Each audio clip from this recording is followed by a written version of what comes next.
भीम जी इस दुनिया में आते ना। फिर भी हम जयंती केवल फैशन के रूप में मना रहे हैं, सिर्फ फैशन के रूप में मना रहे हैं। तैयार होंगे, आएंगे घर से, खाना वाना बनेगा, भीम भोज का आयोजन रहेगा, गीत वीत होगा। और हम लोगों ने वक्ता और कार्यकर्ताओं में फ़र्क करना नहीं सीखा है, इसलिए हर साल किसी नए वक्ता को बुलाते हैं जो थोड़ी लच्छेदार बातें करेगा, थोड़ा लोग लुभावनी बातें करेगा। ताली नहीं बजाएंगे तो मुझे बहुत अच्छा लगेगा। मैं वोट मांगने नहीं आई हूँ आपसे। जब कभी वोट मांगने आऊँगी तब हमें तालियों के साथ में जो है खूब सारा पैसा भी दे दीजिएगा, जैसा साहब कहते थे। मैंने साहब से बहुत सारी चीज़ें सीखी और इसीलिए जाना कि जयंती मनाना तो हमारा कर्तव्य, हमारा फ़र्ज़ है, लेकिन जयंती हमारे लिए आज फैशन हो गई है।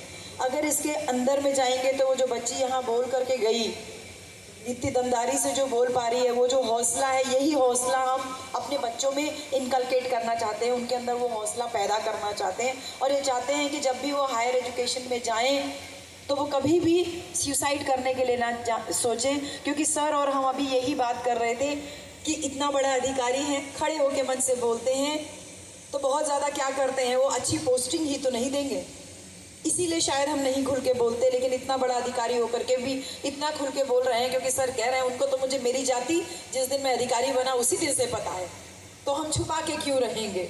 और जब पता है तो दमदारी से रहेंगे और जहाँ पे भी पोस्टिंग मिलेगी, जहाँ भी रहेगा वहीं रोशनी बिखेरेगा। चिराग का अपना कोई मकान नहीं होता। तो ऐसे ऐसे चिराग समाज में मौजूद हैं और यही चिराग रोशनी दिखा रहे हैं आप लोगों को, एक राष्ट्र के रूप में जो एक बड़ी सेवाएं दे रहे हैं आप लोग, जिसका एक समझ लिए एक राष्ट्र के रूप में जो हमारे पास बड़ी उपलब्धि है, जिसकी वजह से आपके जैसे अधिकारी हमारे बीच में इतनी दमदारी से बोल पा रहे हैं, वो है भारत का संविधान।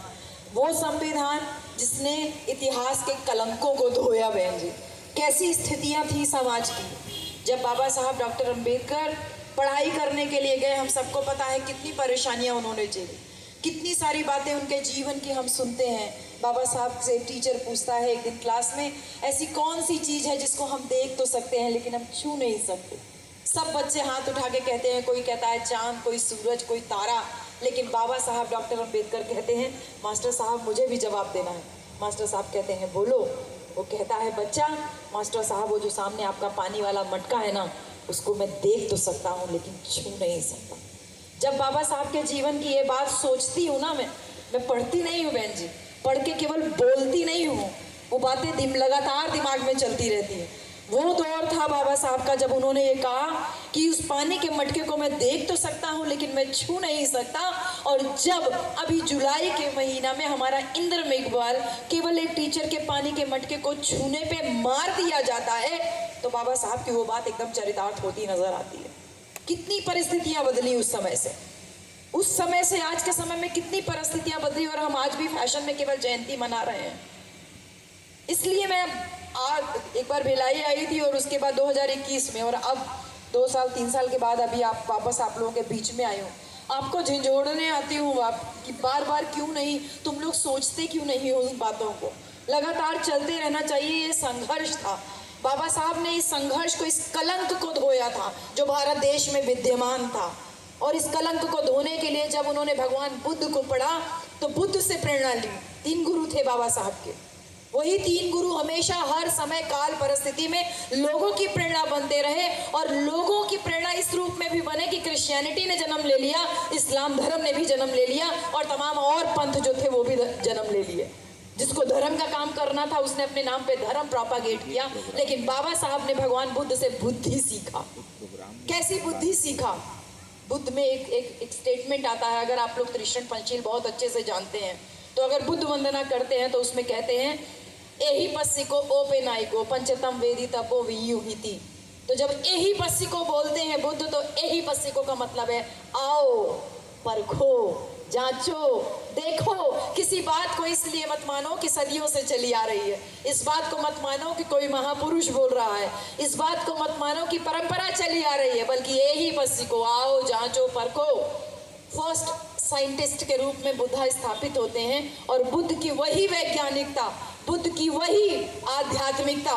बुद्ध अंधभक्त नहीं थे, बुद्ध ने बुद्धि का प्रयोग करके कहा कि मेरी बात को भी मत मानो, अगर तुमको लगे जांचो परखो, अगर तुमको लगे कि वो लोक कल्याणकारी है तब उसको मानो। तो बुद्ध से सीखा और वही बाद बाबा साहब डॉक्टर अंबेडकर ने इतिहास के उन तमाम कलंकों को धोने का कोशिश किया जो हमारे ऊपर लादी गई थी प्रथाओं के नाम पे, परंपराओं के नाम पे। वो सब चीजें जो हम ढो रहे थे, कैसे ढोते थे? रथ यात्रा होती थी, कहते थे मोक्ष की प्राप्ति होगी, तो ढोने के लिए आप और हमारे समाज के लोग लगे थे। कमर की रीढ़ की हड्डी में हुक फंसा दिया जाता था और वो हुक फंसा करके उस रथ को खींचते थे लोग। कितनी देर जीवित रहेगा वो व्यक्ति? सर ने बोला ना कि आज बड़े बड़े अस्पतालों में भी दरवाजे पे किसी न किसी खुदा की या किसी न किसी भगवान की मूर्ति आपको दिखाई देती है। वो कहते हैं कि मैं तो दवा ही दे सकता हूँ, दुआ करना आपका काम है। यानी भगवान की जो वैज्ञानिकता बुद्ध की थी, जो वैज्ञानिकता साइंस की थी, जो वैज्ञानिकता उनकी MBBS की पढ़ाई की थी, वो वैज्ञानिकता जीरो हो जाती है जब डॉक्टर खुद ये कहता है कि आपको दवा की नहीं, आपको दुआ की ज़रूरत है। उन तमाम चीज़ों को बाबा साहब ने एक झटके में ख़त्म किया संविधान लिख करके। कमर में रीढ़ की हड्डी में हुक में फंसाते थे बेटा, हुक में फंसा करके हम उस रथ को खींचते थे। क्या कहा जाता था? मोक्ष की प्राप्ति होगी, तुम सीधे ईश्वर से मिलन करोगे। अरे मोक्ष की प्राप्ति होती तो इतना मोटा मोटा पेट लेके पंडे बैठे थे, तुमने क्यों नहीं प्राप्त कर लिया था? हमारे ऊपर लादा गया। हमारे लोगों के पास जमीनें नहीं थी, जबरदस्ती लगान लिया जाता था और जब लगान नहीं दे पाते थे तो तमाम तरीके की पनिशमेंट थी बेटा। आज तो स्कूल्स में भी पनिशमेंट के तमाम तरीके ख़त्म कर दिए गए हैं। कहें सब भरी दोपहरी में ऐसे खड़े रहो कि तुम्हारी नाक जो है घुटने को छूती रहे और तुम्हारा हाथ जो है तुम्हारे पैर के अंगूठे को छूता रहे। और दोपहर में खड़ा कर देते थे, बोलते थे ऐसे करो, और उसके बाद ऊपर पीठ पे 2-3 बोरी रख देंगे, नहीं तो उसी की बीवी को उठा के उसकी पीठ पे बैठा देते थे और बोलते थे अगर गिरा तो कोड़े मारे जाएंगे, मार दिया जाएगा। और कोड़े भी मारे जाते थे, उस पर नमक छिड़का जाता था, मिर्च छिड़की जाती थी। ये तमाम अध्याय इतिहास में दर्ज हैं और ये सारे कलंकों को बाबा साहब ने भारत के संविधान के द्वारा धोया। जब बाबा साहब कहते हैं आर्टिकल 14 और 15 में कि न्याय के सामने हर एक व्यक्ति बराबर है, यानी प्रत्येक व्यक्ति किसी की जाति, धर्म, लिंग, मूल स्थान के नाम पे कोई भेदभाव कानून के समक्ष नहीं किया जाएगा, तो उन तमाम अध्यायों को, इतिहास के उन कलंकों को एक झटके में बाबा साहब धो देते हैं कि वो उस समय लगान केवल आपसे और हमसे लिया जाता था। आज लगान अगर लिया जाएगा, टैक्स एक बराबर हम सारे लोग पे करते हैं। ये महानता थी हमारे बाबा साहब। कंपेयर करिए उस इतिहास को कि बाबा साहब का जो संघर्ष था, मेरा बेटा इंद्र मेघवाल आज भी संघर्ष कर रहा है। भारत का संविधान लिख के इतना बड़ा उपकार करने के बाद हम लोग क्या बोलते हैं? दलितों, शोषितों, पीड़ितों के मसीहा। कब तक सीमित करेंगे हम बाबा साहब की इमेज को? एक राष्ट्र निर्माता के रूप में बाबा साहब की बार बार जो बातें हैं हर जगह कहिए, और माइक का जो स्पीकर्स है ना, इसको और ज़्यादा लाउड लगाइए। उनका जरा सा कार्यक्रम है, रास्ते में यहाँ भी देखती आ रही थी, यूपी से लेके जहाँ जहाँ जा रही हूँ, एक हफ्ते का कथावाचकों का कथा चल रहा है और बड़ा बड़ा साउंड लगा देते हैं यहाँ से वहाँ तक, जिनको हम सुनना भी शायद नहीं गवारा करते, फिर भी वो ज़बरदस्ती कान में डलवाते हैं कि हो सकता है किसी दिन तू उनके भुलावे में आ जा और फिर उनकी शरण में आ जाओ। और हम एकदम वैज्ञानिकता और तार्किकता और बाबा साहब संविधान की बात करते हैं तो हमारा एक लिमिटेड एरिया रहता है। लिमिटेड एरिया नहीं रहना है। जो सर का प्रपोजल है ना कि 14 अप्रैल को हमारी एक सामूहिक जयंती हो और पूरे अप्रैल भर हर एक एरिया में एक दिन जो है शाम को 2 घंटा 3 घंटा का आप लोग ऐसा छोटा छोटा कार्यक्रम रखिए। इसको यूपी में हम लोग चला रहे हैं, इसको अम्बेडकर माह के रूप में जाना जाता है। 1 अप्रैल से बाबा साहब की जयंती शुरू होती है, 30 अप्रैल तक चलती है। हर जगह छोटा छोटा कार्यक्रम करते हैं। हमारे एरिया में आप मुख्य अतिथि बन जाइए, आपके एरिया में हम मुख्य अतिथि बन जाएं। और 14 अप्रैल को केवल एक सामूहिक प्रोग्राम होगा, जो सर ने कहा लाखों की भीड़ दिखाई दे। वो सारी बातें हमको बतानी है एक राष्ट्र निर्माता के रूप में। बड़ा बड़ा बैंक से लेके नदी, घाटी और तमाम पुल और सब जो बाबा साहब का योगदान है, उसके ऊपर हमें ज़्यादा प्रकाश डालना है, ना कि केवल हमारे लिए जो किया। अरे हमारे लिए तो जो किया वो हमारे लिए नहीं कहा था, वो भी देश के ऊपर उपकार था। अगर संविधान नहीं लिखा होता तो ये सब इतिहास के काले पन्नों में दर्ज होता और पूरी देश दुनिया के लोग, अगर अंग्रेज़ नहीं आए होते तो शायद दुनिया को ये पता भी नहीं चलता कि भारत देश के अछूतों की स्थिति नीग्रो से भी कहीं ज़्यादा, वो खरीदे हुए गुलामों से भी कहीं ज़्यादा खराब थी।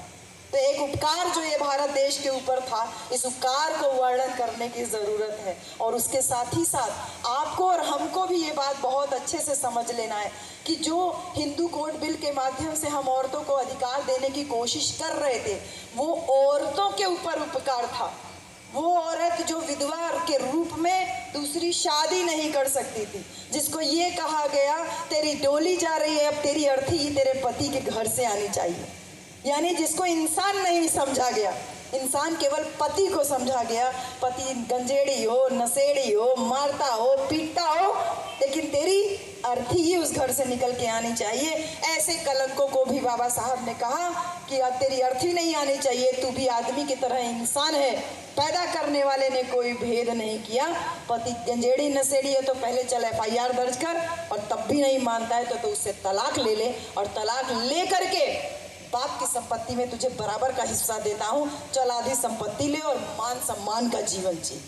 तेरे पास बच्चे नहीं है तो चल कोई बच्चा गोद ले ले, और बच्चा गोद लेके उसको अपना वारिस बना। शादी नहीं करने का मन है कोई बात नहीं, अकेले वारिस रखने का मन है तो अनमैरिड लड़कियां भी वारिस गोद ले सकती हैं। ये बाबा साहब का उपकार है इस देश के ऊपर कि महिलाओं ने उत्तर यहाँ अपने भारत देश में कोई संघर्ष नहीं किया, सब मान के चल रही थी, सब मान के चल रही थी कि हमारी भाग्य हमारी नियति है। और जब इसीलिए अधिकार देने की बात बाबा साहब करते हैं तो वही बनारस जहाँ से मैं आ रही हूँ, उसी बनारस के एक बड़े पंडा महाराज थे, करपात्री महाराज, वो औरतों को ही बाबा साहब के खिलाफ खड़ा कर देते हैं कि डॉक्टर अंबेडकर हमारे हिंदू धर्म के बारे में क्या जानता है, हमारी हिंदू संस्कृति के बारे में क्या जानता है, औरतों को अधिकार दे करके वो हमारा धर्म भ्रष्ट कर रहा है।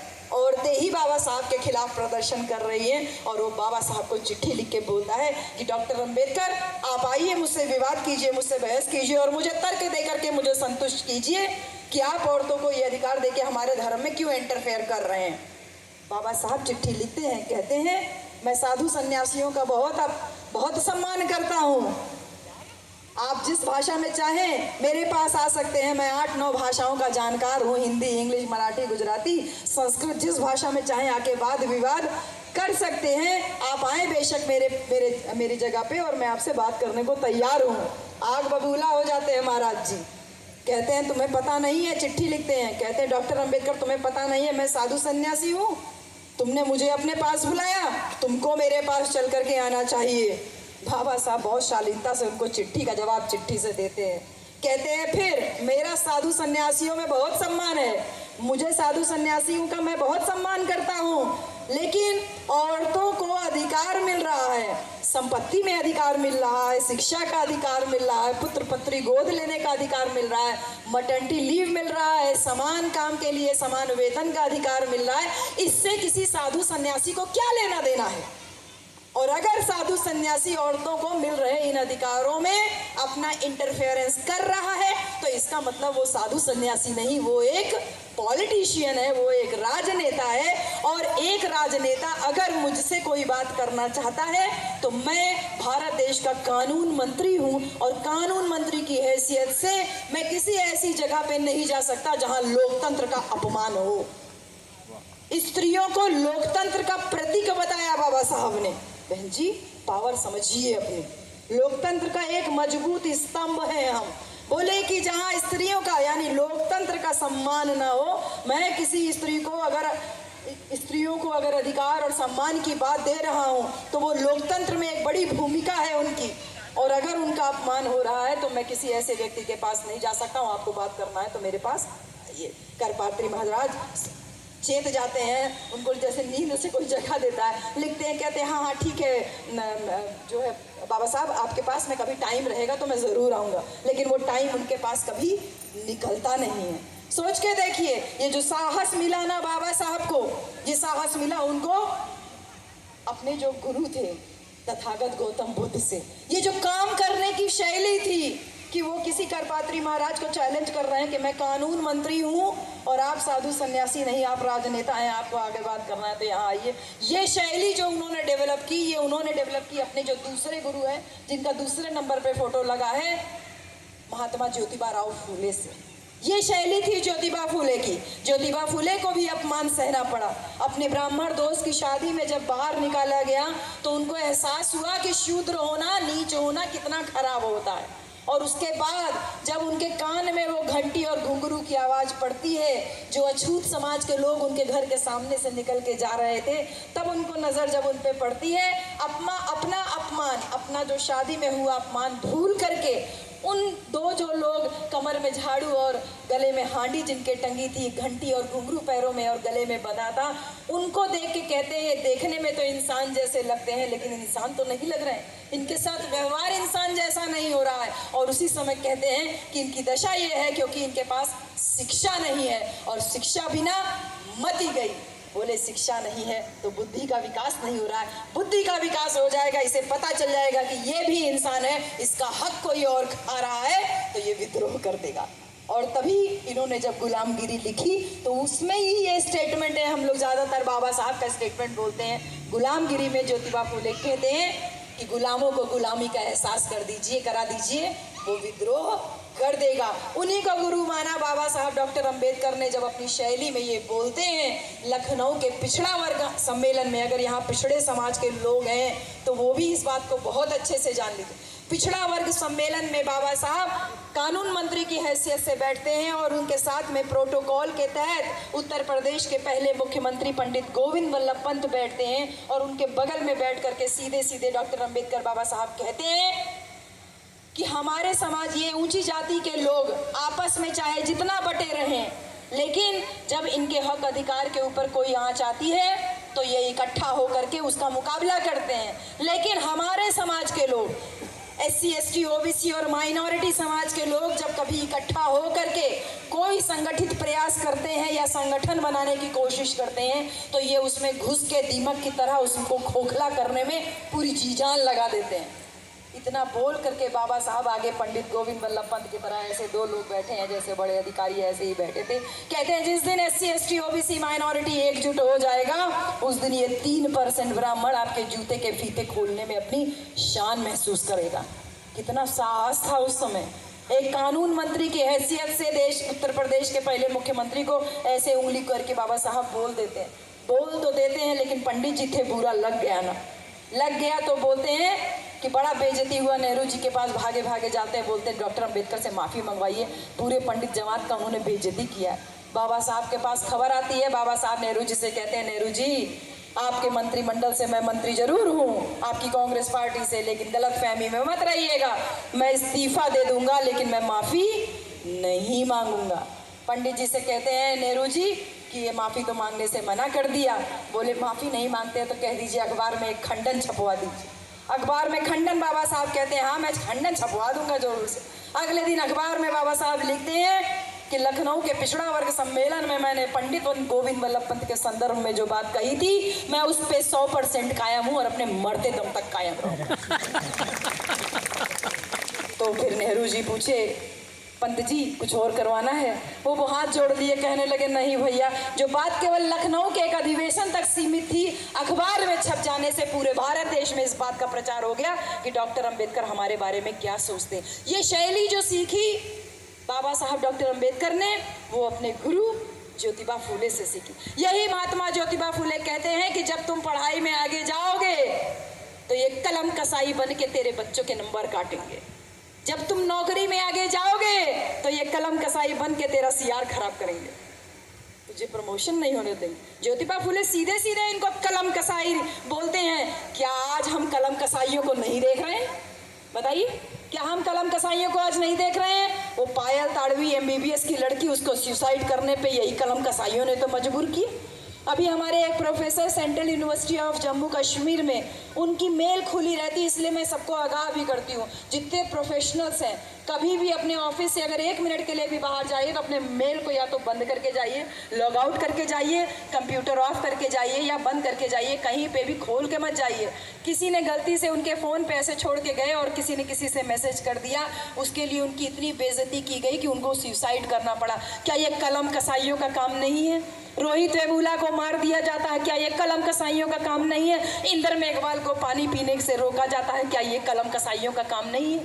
जिनकी जिम्मेदारी थी समाज से छुआछूत मिटाने की, ऊंच नीच का भाव मिटाने की, वही लोग ऊंच नीच का भाव मिटा रहे हैं, वो वही ऊंच नीच का भाव बना के रखे। हमसे भी एचयू में पूछा गया, हम नए नए अपॉइंटमेंट हुआ था, जाति तो पूछ नहीं सकते सीधे ना, तो अंदर यूनिवर्सिटी में कैंप, हमारे डिपार्टमेंट के अंदर एक प्रोफेसर आए थे दूसरी विश्वविद्यालय के, पूछते हैं आप, इंट्रोडक्शन हुआ, बोले हमारे डिपार्टमेंट की सबसे यंग टीचर है, अभी नया अपॉइंटमेंट हुआ है।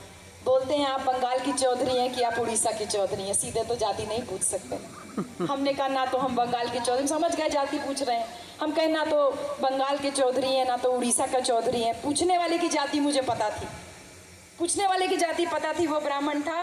मैंने कहा कि औरतों की तो कोई जात होती नहीं है ना, ये आदमी लोग ही कहते हैं ना। हमने कहा मेरी माँ ब्राह्मण थी, है नहीं लेकिन बोल दिया ना, उनको बोलना था। हमने कहा मेरी माँ ब्राह्मण थी और मेरे पिताजी उनके घर में हरवाही करते थे। अब आप ही सोच लीजिए कि मेरी कौन सी जाति है। मुंह इतना सा रह गया। मैंने उनसे अंतिम यही बात बोली, मैंने कहा आज बाबा साहब डॉक्टर अंबेडकर की वजह से हाथ में कलम जरूर थाम लिया है, लेकिन रापी चलाना, छुरी चलाना, चाकू चलाना आज भी भूली नहीं हूँ। जिसकी चाहूँगी उसकी चमड़ी उधेड़ कर रख सकती हूँ। ये सीखा हमने अपने उन गुरु से जिन्होंने ज्योतिबा फुले को अपना गुरु माना। बोले कि कलम कसाई है, ये हर हर हर रास्ते पे तेरा रास्ता रोकने की कोशिश करेंगे। अगर इसको पहले स्टेप पे कुत्ता होता है ना, भौं भौं कहता है, अगर आप डरोगे तो वो और चढ़ने की कोशिश करता है। और भी एक वीडियो भी हमने देखा कि वो बेचारे डर गए तो कुत्तों ने उनको काट खाया। कुत्ता भौं भौं करता है, अगर एक बार उसको डपट दीजिए तो दुम दबा के भाग जाता है। जवाब दे के गए बाबा साहब, जब कहते हैं कि मैं खंडन छाप दूंगा, बोले मैं मरते दम तक कायम हूँ। क्या हम मरते दम तक बाबा साहब की बात पे कायम रह सके? अपने छोटे छोटे इंटरेस्ट के लिए, क्या प्रमोशन मिल जाए, पोस्टिंग मिल जाए। सर मैं 15 साल से नौकरी कर रही हूँ, आज भी असिस्टेंट प्रोफेसर हूँ, मैं एलिजिबल हूँ प्रोफेसर के लिए, लेकिन जानबूझ करके मुझे मिलेगा सब बैक डेट से ही, लेकिन मुझे फ़र्क नहीं पड़ता क्योंकि मैं जो काम कर रही हूँ ये काम करना ज़रूरी है। और जिस दिन से शुरू किए थे ये, उसी दिन हम दोनों पति पत्नी ने तय कर लिया था कि हम यहाँ से असिस्टेंट प्रोफेसर रिटायर हो जाएंगे, कोई दिक्कत नहीं, लेकिन काम जो कर रहे हैं ये काम करना ख़त्म नहीं करेंगे। क्योंकि इस काम की ज़रूरत थी ना कि हम जो बात बाबा साहब की आप तक पहुँचा रहे हैं, ये बात पहुँचना ज़रूरी है। आपको मन से बाबा साहब को सोचना ज़रूरी है। केवल सुंदर कपड़ा पहन लेने से, हर साल जयंती मना लेने से, या एक दो महापुरुषों की और जयंती मना लेने से तो काम नहीं ना चलने वाला है। वो साल दर साल हमारे बच्चों को मार रहे हैं ये कलम कसाई बन करके। और फिर जब तीसरा गुरु की बात करते हैं बाबा साहब की, संत कबीरदास की, तो उनसे वो तर्क करना सीख रहे हैं, उनसे वो बहादुरी सीख रहे हैं, उनसे वो साहस सीख रहे हैं कि जब उस व्यवस्था में, उस दौर में जाति व्यवस्था को चैलेंज करते हुए कबीरदास जी कह रहे हैं, जो तू ब्राह्मण ब्राह्मणी का जाया, आन बाट काहे नहीं आया।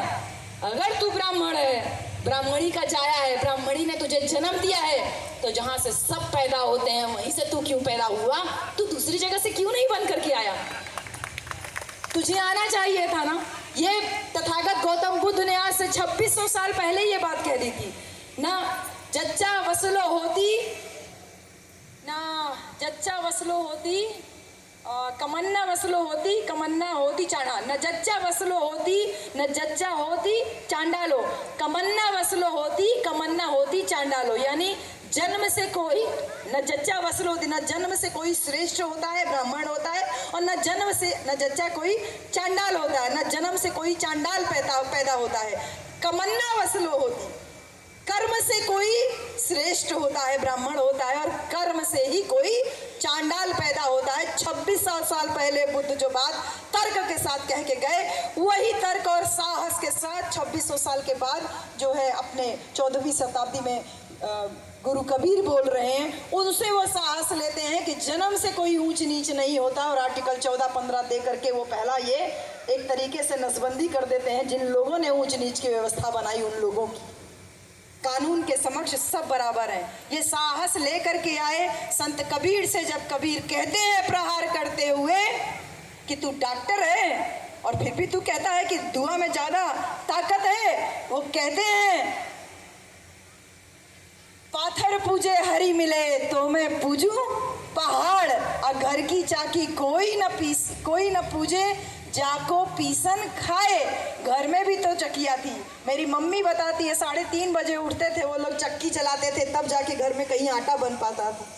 बोलते तेरी दादी बहुत स्ट्रिक्ट थी, 3 साढ़े 3 बजे अगर नहीं जगे, अब 5 बजे तक आटा नहीं इकट्ठा हुआ तो बहुत गाली सुनाती थी।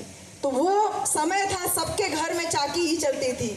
ये बैटरी वाली बिजली वाली चक्की तो नहीं हमारे यहाँ घरों में हुआ करती थी। घर की चाकी तो कोई नहीं पूछता था उस दौर में। संत कबीर कह के जा रहे हैं और उनको जब अपना गुरु बनाते हैं बाबा साहब, तो उनकी तमाम बातों को भारत के संविधान में तथागत बुद्ध ने जिस तरीके से पंचशील का सिद्धांत दिया उसको लेकर के हमारे सामने पेश करते हैं। और जब औरतों के हित की बात करते हैं तो जब करपात्री महाराज को जो जवाब देते हैं वो वही साहस होता है कि जहाँ लोकतंत्र का अपमान हो, जहाँ लोकहित की बात ना हो, वहाँ मैं नहीं जा सकता। तो ये कर्ज है हमारे ऊपर बाबा साहब का, उनके एहसानों का, जिस कर्ज को हम आज नौकरी पा गए, हम लोगों के घर में गाड़ी घोड़ा हो गया, एसी लग गया, बच्चे कॉन्वेंट एजुकेशन लेने लगे, तो हमें लग रहा है कि सब कुछ बहुत सामान्य हो गया है। लेकिन कभी घूम के देखो, सर तो आईएएस हो गए, इनका बेटा आईएएस बन पाएगा? 300-400 बच्चे तो इनके जाने कितने लेटरल एंट्री से ही वो करा दे रहे हैं, आईएएस बना दे रहे हैं। आपका बच्चा जहां 1215 सीटें निकलती थी, इस समय 700 से 800 सीटें केवल निकल रही सिविल सर्विसेज में। बाकी कलम कसाइयों ने अपने कलम चलाने शुरू कर दिए। हर जगह नौकरी ही कम करते जा रहे हैं। कहते हैं आरक्षण सीधे खत्म नहीं करेंगे, जिस व्यवस्था ने आरक्षण दिया उस व्यवस्था को ही बेच देंगे। बैंक बेच देंगे, अस्पताल बेच देंगे, कॉलेज बेच देंगे, सब कुछ बेच देंगे और बेशर्मी से कहेंगे मैं देश नहीं बिकने दूंगा, मैं देश नहीं झुकने दूंगा। बेशर्मी से खड़े होकर के झूठ भी बोलूंगा, तेरा हक भी खा जाऊंगा और कहूंगा ना खाऊंगा ना खाने दूंगा। खाऊंगा और मैं अपने दोस्तों को खिलाऊंगा, तुझे न मिला है और न तुझे खाने दूंगा। इस अर्थ को समझिए। ये साहस बाबा साहब डॉक्टर अंबेडकर से मिलता है आप लोगों के बीच में खड़े होकर के बोलने का। बहन जी और मेरे भाई लोग, ये जब कहते हैं बाबा साहब की औरतों को हम अधिकार दे रहे हैं, इस देश के ऊपर सबसे बड़ा ऋण है कि औरतों को हमेशा से पीछे रखा गया। उनको मैं अधिकार दे रहा हूँ कि तुम पढ़ो, शिक्षित हो, औरत पढ़ेगी तो आगे जाएगी। साथ साथ बाबा साहब वार्निंग देते हैं कि देश की आज़ादी में और देश के लोगों की आज़ादी में फ़र्क होता है। देश की आज़ादी में और देश के लोगों की आज़ादी में फ़र्क होता है। देश तो अंग्रेज़ों से आज़ाद करा ले गए हम, लेकिन देश को उस मनुवादी व्यवस्था से हम आज़ाद नहीं करा पाए। और इसीलिए बाबा साहब जब देते हैं समता, स्वतंत्रता, न्याय और बंधुत्व, वो चातुर्वर्णी सिद्धांत जिसमें कहते हैं कि ब्राह्मण ब्रह्मा के मुख से पैदा हुआ, क्षत्रिय बाहु से पैदा हुआ और वैश्य जो है पेट से पैदा हुआ और शूद्र जो है पैर से पैदा हुआ। शूद्र तक तो ठीक था, लेकिन आपको और हमको तो शूद्र भी नहीं समझा गया। हम तो उस चातुर्वर्णी व्यवस्था का हिस्सा तक नहीं समझे गए, हमको तो अछूत कहा गया। ये तो शब्द मिल गया हमको अछूत, नहीं तो हमको तो इंसान ही नहीं समझा गया। बाबा साहब ने उस चातुर्वर्णी व्यवस्था को पलट करके समता, स्वतंत्रता, न्याय और बंधुत्व पे आधारित जब व्यवस्था दी तो कहा कि तर्क इस्तेमाल करो। देश जो है इस 4 वर्णी व्यवस्था पे नहीं चलेगा, ये समता, स्वतंत्रता, न्याय और बंधुत्व के सिद्धांत पर चलेगा। लेकिन इस सिद्धांत को हम ही लोग पलट के रख दे रहे हैं, हम ही लोग पलट के रख दे रहे हैं। बाबा साहब की एक एक बात को भुलाते चले जा रहे हैं। 14 अक्टूबर 1956 को जब बाबा साहब ने वो ऐतिहासिक निर्णय लिया था कि मेरे समाज के लोगों के लिए मैं पढ़ लिख के संविधान बनाया, फिर भी ये लोग मुझे अछूतों का मसीहा कहते हैं, दलितों का मसीहा कहते हैं, अछूत कहते हैं, महार कहते हैं। उत्तर प्रदेश में बहन जी मुख्यमंत्री बनती हैं तब भी ये लोग क्या बोलते हैं? अरे चमारिन बैठ गई है, बोलते हैं ना, अरे चमारिन का शासन आ गया, डरते थोड़ी हैं हम किसी से, ऐसे बोलते हैं लोग। उत्तर प्रदेश में जब अखिलेश जी का सरकार बनता है तो ये लोग बोलते हैं अहिर लोगों को तो बुद्धि नहीं होता, अहिर लोग क्या शासन करेंगे। और वही अखिलेश यादव जी 2017 में जब उनका शासन खत्म होता है तो वर्तमान में जो नए मुख्यमंत्री उनके कमरे में जब जाते हैं, उनके घर में जो सरकारी आवास है, उस आवास में एंट्री करने से पहले उस पूरे आवास को गंगा जल से धोया जाता है। बनारस से 5 ब्राह्मणों को 10 ब्राह्मणों को बुला के उसमें मंत्रोच्चारण किया जाता है। और गाय का पेशाब, गाय का क्या क्या होता है पंचद्रव्य में, गाय का पेशाब, गाय का घी, गाय का दूध, गाय का गोबर और पता नहीं क्या क्या होता है 5 द्रव्य, उसको मिला के उससे उस घर को लेपा गया तो वो घर पवित्र हुआ। इतने अपवित्र थे तुम। बाबा साहब 1956 में इस बात को समझ गए। इतना पढ़ने लिखने के बाद भी जाति ऊपर इस वजह से है क्योंकि ये धर्म है यहाँ पर। हम नीचे हैं, हमारी योग्यता हमारी जाति से आंकी जाएगी। और उन्होंने तभी ऐलान बहुत पहले कर दिया था, हिंदू पैदा हुआ बस की बात नहीं थी, लेकिन हिंदू मरूंगा नहीं। और 56 में इस बात को कहते हैं कि मेरे समाज के लोग भी पढ़ लिख जाएंगे तो अपनी जाति से आके जाएंगे, क्योंकि भारत से जाति को मिटा पाना संभव नहीं है। और इसीलिए हमसे कहते हैं कि समानता चाहते हो, बराबरी चाहते हो तो बुद्ध की शरण में आओ, क्योंकि बौद्ध धर्म की यही पहचान, मानव मानव एक समान। फिर भी बाबा साहब जानते थे कि मैंने भारत का संविधान दे दिया, बुद्ध का धम्म दे दिया, लेकिन शायद उस संविधान में ये बात लिखी है ना सर कि हिंदू धर्म से ही ये सारे गवर्न होंगे, जो हिंदू लॉज हुए उन्हीं से ये बुद्धिस्ट और जैन और सिख और जो भी है वो हिंदू जो लॉ है उसी से गवर्न होंगे। यानी हिंदू धर्म की एक शाखा बुद्ध धर्म को बना दिया गया। बुद्ध को हिंदू का यानी हिंदू धर्म के 10वां अवतार जो था वो घोषित कर दिया गया। तो बाबा साहब इस भय को भी समझ गए थे कि मेरे समाज के लोग आज इस बात को नहीं समझ रहे हैं, मैंने बुद्ध धर्म जरूर दे दिया, लेकिन जैसे जैन धर्म लोग हिंदू धर्म के सारे त्यौहार मना रहे हैं, ऐसे एक दिन मेरे समाज के लोग जिनको बुद्ध की शरण में लेके जा रहा हूँ ये भी सारे त्यौहार न मनाने लगे। और इसीलिए बाबा साहब ने जो हमारे मन में डर दूर बैठा दिया गया है ना, पहले छत्तीसगढ़ आई थी तो इतना भयानक भयानक मूर्तियाँ रास्ते में नहीं दिखाई दे रही थी जितना इस बार दिख रही हैं। इस बार जगह जगह हर चौराहे पे मुझे लगभग कोई ना कोई स्थापित दिख रहा है। यूपी में बाबा साहब की सबसे ज़्यादा मूर्ति तोड़ी जाती है, तोड़ी तो वैसे पूरे दुनिया भर पूरे देश भर में जाती है। खतरा रहता है बाबा साहब के विचारों से, किसी देवी देवता की मूर्ति तोड़ते हुए कभी नहीं सुनते, लेकिन बाबा साहब की मूर्ति हमेशा टूटते हुए सुनते हैं। और जब सुनते हैं थोड़ा सा कष्ट होता है, लेकिन खुशी होती है कि जीते जी भी बाबा साहब तुमको डराते थे और मरने के बाद में भी तुमको बाबा साहब डराते। ये भय कायम रहना चाहिए, ये भय कायम रहना चाहिए। ताली नहीं बजाएंगे तो मुझे और अच्छा लगेगा। सोचिए जो बात हम आपसे कह रहे हैं, मैं केवल वक्ता नहीं हूँ, मैं सर पे कफन बांध करके निकली हूँ। हम दोनों पति पत्नी ने तय किया है कि हम जिंदगी भर अपने नाम पे कोई धन संपत्ति नहीं रखेंगे, हमें कोई खरीद नहीं सकता। हम 12 साल शादी को हो गए, हमने तय किया हम अपना परिवार नहीं बनाएंगे, बिना परिवार के चल रहे हैं, क्योंकि हम अगर अपना परिवार बनाएंगे तो उसके लिए घर मकान पैसा रुपया की ज़रूरत पड़ती रहेगी। हमने तय किया हम अपने घर की रिश्तेदारी किसी भी शादी फंक्शन अपने घर भी नहीं जाते, माँ बाप से भी मिलने नहीं जाते, माँ बाप मिलने हम लोगों से आते हैं। हम मजबूती के साथ में आपके बीच में आते हैं, इसलिए हम आपसे इतनी बातें चैलेंज के साथ कहते हैं कि ताली नहीं बजाएंगे। सोचिए कि मेरे जैसी महिला को ये सब बातें क्यों कहनी पड़ रही हैं, क्यों मुझे इतना बड़ा फैसला लेना पड़ रहा है, क्यों मुझे ये सारी चीज़ें बोलनी पड़ रही हैं। जब बाबा साहब हमको इतना बड़ा संविधान दे के गए, भगवान बुद्ध का मार्ग दिखा करके गए, ज्योतिबा फुले का साहस दे के गए, कबीर की बाणी दे के गए, बुद्ध का तर्क दे करके गए, और फिर भी ये भय था मन में कि मेरे समाज के लोग किसी दिन कोई कह देगा कि ये विष्णु का 10वां अवतार है तो तुमको भी उन्हीं की पूजा करनी चाहिए, उनके सारे त्यौहार मनाने चाहिए। और हम लोगों में से बहुत सारे लोग वो तमाम त्यौहार मनाने लगे हैं डर के मारे। औरतों को डरा दिया गया, आदमी की व्रत नहीं करेगी, आदमी का पूजा नहीं करेगी तो तेरा आदमी मर जाएगा। ये उम्र का टॉपअप हर साल होने लगा आदमियों का, जैसे मोबाइल का टॉपअप कराते वैसे इनके उम्र का भी टॉपअप चलने लगा, रिचार्ज होने लगा। बहन जी, आदमी की उम्र का टॉपअप होता है, हम डरते हैं कि आदमी मर न जाए मेरा, इसके लिए व्रत रखते हैं। हम डरते हैं मेरा बच्चा ना मर जाए, बच्चे के लिए भी व्रत रखते हैं ना, छठ वट और तमाम व्रत अब यहाँ तक भी चलाया है। ये आदमी कभी नहीं सोचते कि मेरी बीवी जिंदा रहे, एक दिन बीवी के लिए भी व्रत रख लें। इस तर्क को कभी आपने सोचने की कोशिश की बहन जी, इस ढंग से कभी सोचने की कोशिश की?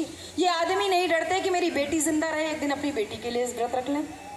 ये जो माया जाल चल रहा है ना भय का, ये भय केवल औरतों के साथ ही नहीं है, भय आप लोगों के साथ में भी है। आपको भी कहा कि धागा बांध ले, एक कथा सुनिए, धागा बांध ले तेरा कल्याण होगा। हरी चटनी खा रहा, कृपा रुकी हुई है, लाल चटनी खाना शुरू कर दे। आदमी लाल चटनी खाना शुरू कर दी। पूछते हैं कई भाई लोगों से, धागा काहे बांधे हो?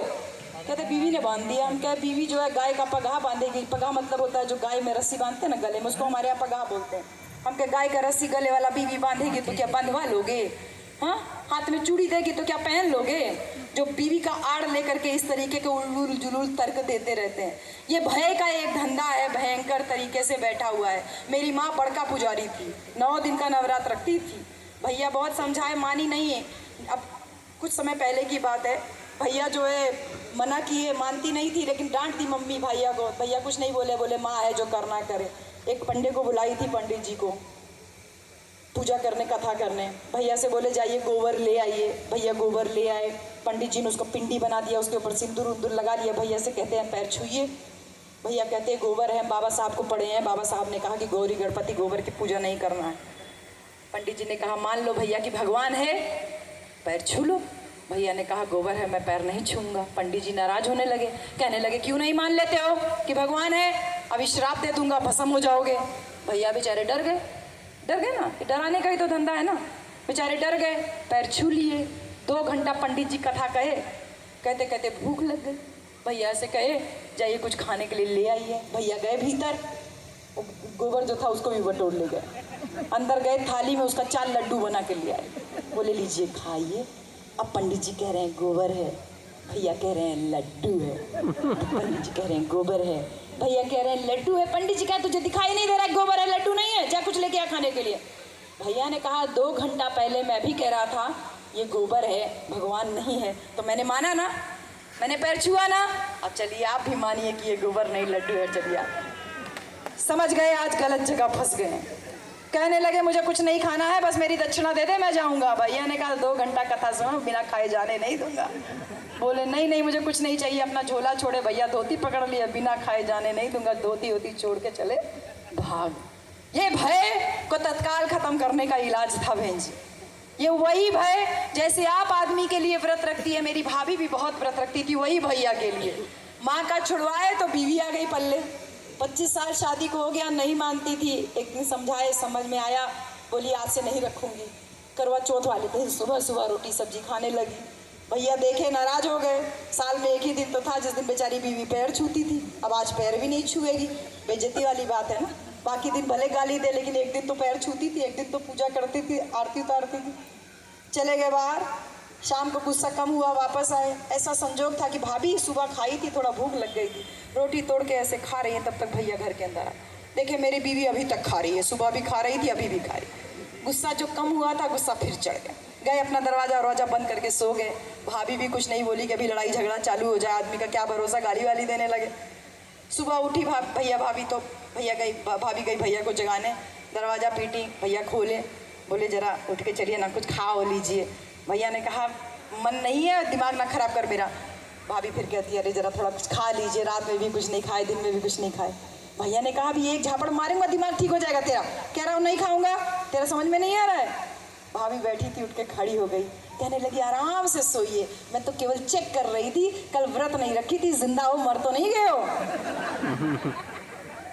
भैया हंसने लगे। भैया को भाभी की बात समझ में आ गई। एक ही बार के तर्क में भाभी की बात समझ में आ गई। भैया ने हाथ जोड़ा, जा पानी ले, खाना ले, बहुत जोर भूख लगी। भाभी ने कहा 2 दिन सो तुम आराम से, 3 दिन सो, अब मरोगे नहीं, ये मुझे पता चल गया, चाहे मैं व्रत रहूं या ना रहूं। दोनों में राजीनामा हुआ, खाना पीना खाए। उस दिन भैया और भाभी दोनों के मन से ये डर और वहम दूर हो गया, हमारे भूखा प्यासा रहने से इनका उम्र लंबी होने वाला नहीं है। मेरे साथ भी वही हुआ कि हम 12 साल देखिए बहन जी शादी को हो गया, एक भी दिन टॉपअप नहीं किया अपने पति की उम्र का। अब तक टिकट कट जाना चाहिए था, लेकिन एकदम सही सलामत मेरा पति यहाँ मेरे साथ मौजूद। पति जरा खड़े हो जाइए। बेचारा मेरा पति हर जगह खड़ा होना पड़ता है इसको। सर 12 साल से एकदम सही सलामत है। सर्दी जुकाम कभी कभी बेचारे को हो जाता है, बाकी एकदम स्वस्थ रहते हैं। और आपके पति से मेरा पति ज़्यादा स्मार्ट है, ये मैं दावा कर सकती हूँ। मेरा पति दारू नहीं पीता। आप अपने पति के लिए व्रत रखती हैं, वो दारू पी के सुसाइड करने पे लगा हुआ है। मेरा पति दारू नहीं पीता, मेरा पति बीड़ी नहीं पीता, सिगरेट नहीं पीता, मसाला नहीं खाता, गाली नहीं देता। मेरा पति बाबा साहब को मानता है, इसलिए मैं स्टेज पे बैठी हूँ, मेरा पति नीचे बैठा हुआ है। ये फर्क है विचारधारा का। मेरे साथ भी यही हुआ। इनसे छुपा के 10,000 रुपये रखे थे। नोटबंदी वाला टाइम था, नोट बदलने का तारीख बीत गया। 10,000 रुपया तो कागज हो गया ना। सोचे मंदिर नहीं गए, चले मंदिर चलते हैं। गए मंदिर, पुजारी देखा, छोटा छोटा बाल कटा, बॉब कट बाल, कोई बढ़िया महिला आई है, आधा घंटा पूजा करवाए। फिर कहता कुछ दक्षिणा चढ़ाइए। 10,000 रुपये रख के ले गए, हट से निकाले चढ़ा दिए। पुजारी बिगड़ गया, कहता है तो पुराना नोट है। हम क्या भगवान को कैसे पता चलेगा कि पुराना का नोट है कि नया। कहता उठिए, खड़े होइए, चलिए निकल जाइए बाहर। अरे हम क्या पूजा की है, हम 10,000 रुपये चढ़ा जाएंगे। कह रहा नोट लो, ले भगो यहाँ से अपना बाहर। मतलब समझे कि वो जो नोट आप चढ़ाते हो मन्नत के नाम पे मंदिर में या किसी जगह पे, वो नोट भगवान के पास नहीं पहुंचता। अगर वहां पहुंच रहा होता तो देश में 7 लाख, ये आंकड़ा है डेटेड, देश में 6 लाख विद्यालय हैं, 7 लाख मंदिर है और 7 लाख मंदिरों के केवल 100 मंदिरों में पूरे देश की जितनी बड़ी अर्थव्यवस्था है उससे ज़्यादा पैसा है मात्र 100 मंदिरों में। तो 7 लाख मंदिरों में सोचिए कितना पैसा होगा। ये जो तीसरा फोटो आपने लगाया है ना छत्रपति शाहू जी महाराज का, शाहू जी महाराज ने यहीं पे काम किया था। ये जितने पंडे पुजारी बैठे थे, मठाधीश थे, कई मठों को जब्त कर लिया था। बोले इनका खजाना देश के कल्याण में यूज होना चाहिए। एक कैसे जो पंडे बैठ लेकर के इतना खजाना देश का लेके बैठे हैं। देश के निर्माण में जिन लोगों की योगदान है उनको हमने कुर्मी जाति तक सीमित कर दिया, उनको फूले जाति तक सीमित कर दिया, उनको महार जाति तक सीमित कर दिया, उनको मुसलमानों तक सीमित कर दिया कि फातिमा शेख ने औरतों की शिक्षा के लिए पहला स्कूल खोला था और हमको दुश्मन बताते हैं, मुसलमान है तुम्हारा दुश्मन। ये जो बौद्धिकता है ना, तार्किकता भारत के संविधान से आपको मिलती है और इस संविधान से तर्क का प्रयोग, अपनी बुद्धि का प्रयोग करिए कि जो डर का बिजनेस चल रहा है, डराया गया हर तरफ, कभी भूत से डराया गया, कभी प्रेत से डराया गया, लेकिन कभी दिमाग से सोचो कि जिन लोगों ने हमको डराया कभी उनके देवताओं की मूर्ति नहीं टूटती और मेरे बाबा साहब ने आखिर ऐसा क्या किया था जो उनकी मूर्ति टूटती है। वो विचार दे के गए बाबा साहब कि तुझे डरने की जरूरत नहीं, तेरे लिए संविधान है। वो विचार दे के गए बाबा साहब कि तेरी दुखों की मुक्ति का रास्ता संसद से होके जाता है। उंगली इशारा कर रही है, संसद से होके जाता है। वो विचार दे के गए कि तुझे भी साफ सुथरा कपड़ा पहनना है, जो इतनी सुंदर सुंदर साड़ी सूट पहन करके इतना बढ़िया बढ़िया कपड़ा पहन के आप बैठो। वो विचार से डर लगता है कि कहीं वो विचार हमारी अगली जनरेशन तक ना पहुंचे, इसलिए कभी उंगली टूटती है, कभी हाथ टूटता है। उंगली तो संसद की तरफ इशारा करती है, लेकिन लगता है मनवादियों के पिछवाड़े उंगली कर रही है। परेशान रहते हैं इसीलिए वो हमेशा, उनको तर्क परेशान करता है। आप मानते रहिए आप अछूत है, शूद्र है, महार है, चमार है, लुहार है, कार है, अहीर है, कोई दिक्कत नहीं है। जिस दिन आप कहते हैं कि मैं भारतीय हूं, उन्हें दिक्कत शुरू हो जाती। उनकी राष्ट्रवाद की परिभाषा अलग है, इसलिए उनको दिक्कत शुरू हो जाती है। बाबा साहब कहते हैं इस डर के बिजनेस से आगे बढ़िए और इसीलिए हमसे कहते हैं कि बुद्ध की शरण में आने से पहले अपने मन के डर को काबू में करो और उस डर को काबू में करने के लिए 22 प्रतिज्ञा देके जाते हैं। 22 प्रतिज्ञा की बात मैं नहीं करूंगी, लेकिन उनकी पहली प्रतिज्ञा की बात जरूर करूंगी कि मैं ब्रह्मा विष्णु महेश को कभी ईश्वर नहीं मानूंगा, इनकी कभी पूजा नहीं करूंगा। जब वो कहते हैं तो बहुत साहस के साथ कहते हैं कि किसी दिन भविष्य में बुद्ध धर्म को हिंदू धर्म का पार्ट ना बना दिया जाए, इसलिए पहले ही कहते हैं कि तुम ऊंच नीच हो इस हिंदू धर्म की वजह से, तुमको जाति में बांटा गया इस धर्म की वजह से। तो वो पहले ही कह देते हैं मैं ब्रह्मा विष्णु महेश से पूजा इनकी कभी पूजा नहीं करूंगा, इनको कभी भगवान नहीं मानूंगा। उस तर्क को समझिए और इसीलिए मैं आह्वान करती हूँ कि जब उन्होंने ये कहा कि अपने दिमाग का प्रयोग करो, अपने घरों की दीवारों पे लिख दो तुम इस देश की हुक्मरान कौम हो, तुमको इस देश पे शासन करना है, तुम इस देश के राजा हो। जिन जिन लोगों के अपने अपने मकान बने हैं उन लोगों ने अपने अपने पसंद के देवी देवताओं का फोटो अपने दरवाजे पे लगा दिया। खाए बाबा साहब की और बजाए किसी और बाबा की। क्या लिखवाए दरवाजे पे, दीवारों पे क्या लिखवाते हो, क्या लिखवाते हो? अपने पसंद के देवी देवताओं के नाम लिखवाते हो। कई जगह तो मैंने ये भी लिखा हुआ धन धन सतगुरु एक तू ही निरंकार एक तेरा ही सहारा। वाह क्या बात है। जिन बाबा साहब ने सहारा दिया उनका कहीं नाम नहीं, और ये सत्संगी बाबा तेरे 10-10 रुपए के वजह से चल पा रहा है, उसमें हम और आप सहारा खोज रहे हैं। और इसी वजह से जब बाबा साहब कहते हैं कि तुम शासक कौम हो, शासक कौम बनने के लिए भी हमको जब वोट का अधिकार देते हैं तो कहते हैं 1 वोट 1 वैल्यू। बहुत छोटी छोटी बात आपसे कर रही हूँ मैं, 1 वोट 1 वैल्यू की बात करते हैं। हर एक वोट का एक बराबर अधिकार होगा। वोट का अधिकार देके सारी रानियों की नसबंदी कर दी। राजा बनने के लिए रानी के पेट की जरूरत नहीं है, अब वोट की जरूरत पड़ेगी। और इसीलिए जनता जनार्दन का लोकतंत्र में सबसे ज्यादा सम्मान होता है। कितनी बड़ी कीमत हमारे वोट की करके गए कि तथाकथित ऊंची जाति के लोग हर चुनाव से पहले आते हैं, कहते हैं काकी पैर छू रहे हैं वोट हमी को देना, दादी वोट पैर छू रहे हैं वोट हमी को देना, काका वोट पैर छू रहे हैं वोट हमी को देना। कितनी ताकत थी हमारे वोट में कि तथाकथित जो जातियां हमारे साथ बैठना पसंद नहीं करती थी, हमको अपने सामने बैठना नहीं पसंद करती थी, हम अपनी कुर्सी चारपाई छोड़ के उनके सामने उठ जाया करते थे। जो हमको अपने कुएं से पानी नहीं लेने देती थी, साफ खाना नहीं खाने देती थी, साफ कपड़ा नहीं पहनने देती थी, वो जातियां आके आज हमारे पाँव छू रही हैं। इस ताकत को केवल एक आदमी समझ पाया बाबा साहब के जाने के बाद, वो थे मान्यवर कांशीराम साहब, जिनको फिर हम लोगों ने एक पार्टी तक सीमित कर दिया। क्या बोलते हैं? बीएसपी के संस्थापक। अरे कौन बीएसपी के संस्थापक? बीएसपी मान्यवर कांशीराम का सबसे लास्ट मूवमेंट था, लास्ट पॉलिटिकल मूवमेंट था। बाबा साहब ने भी आरपीआई बनाई थी ना, तो क्यों नहीं आप बाबा साहब को आरपीआई के जनकदाता बोलते हो? साहब कांशीराम को हमने एक पार्टी तक सीमित कर दिया।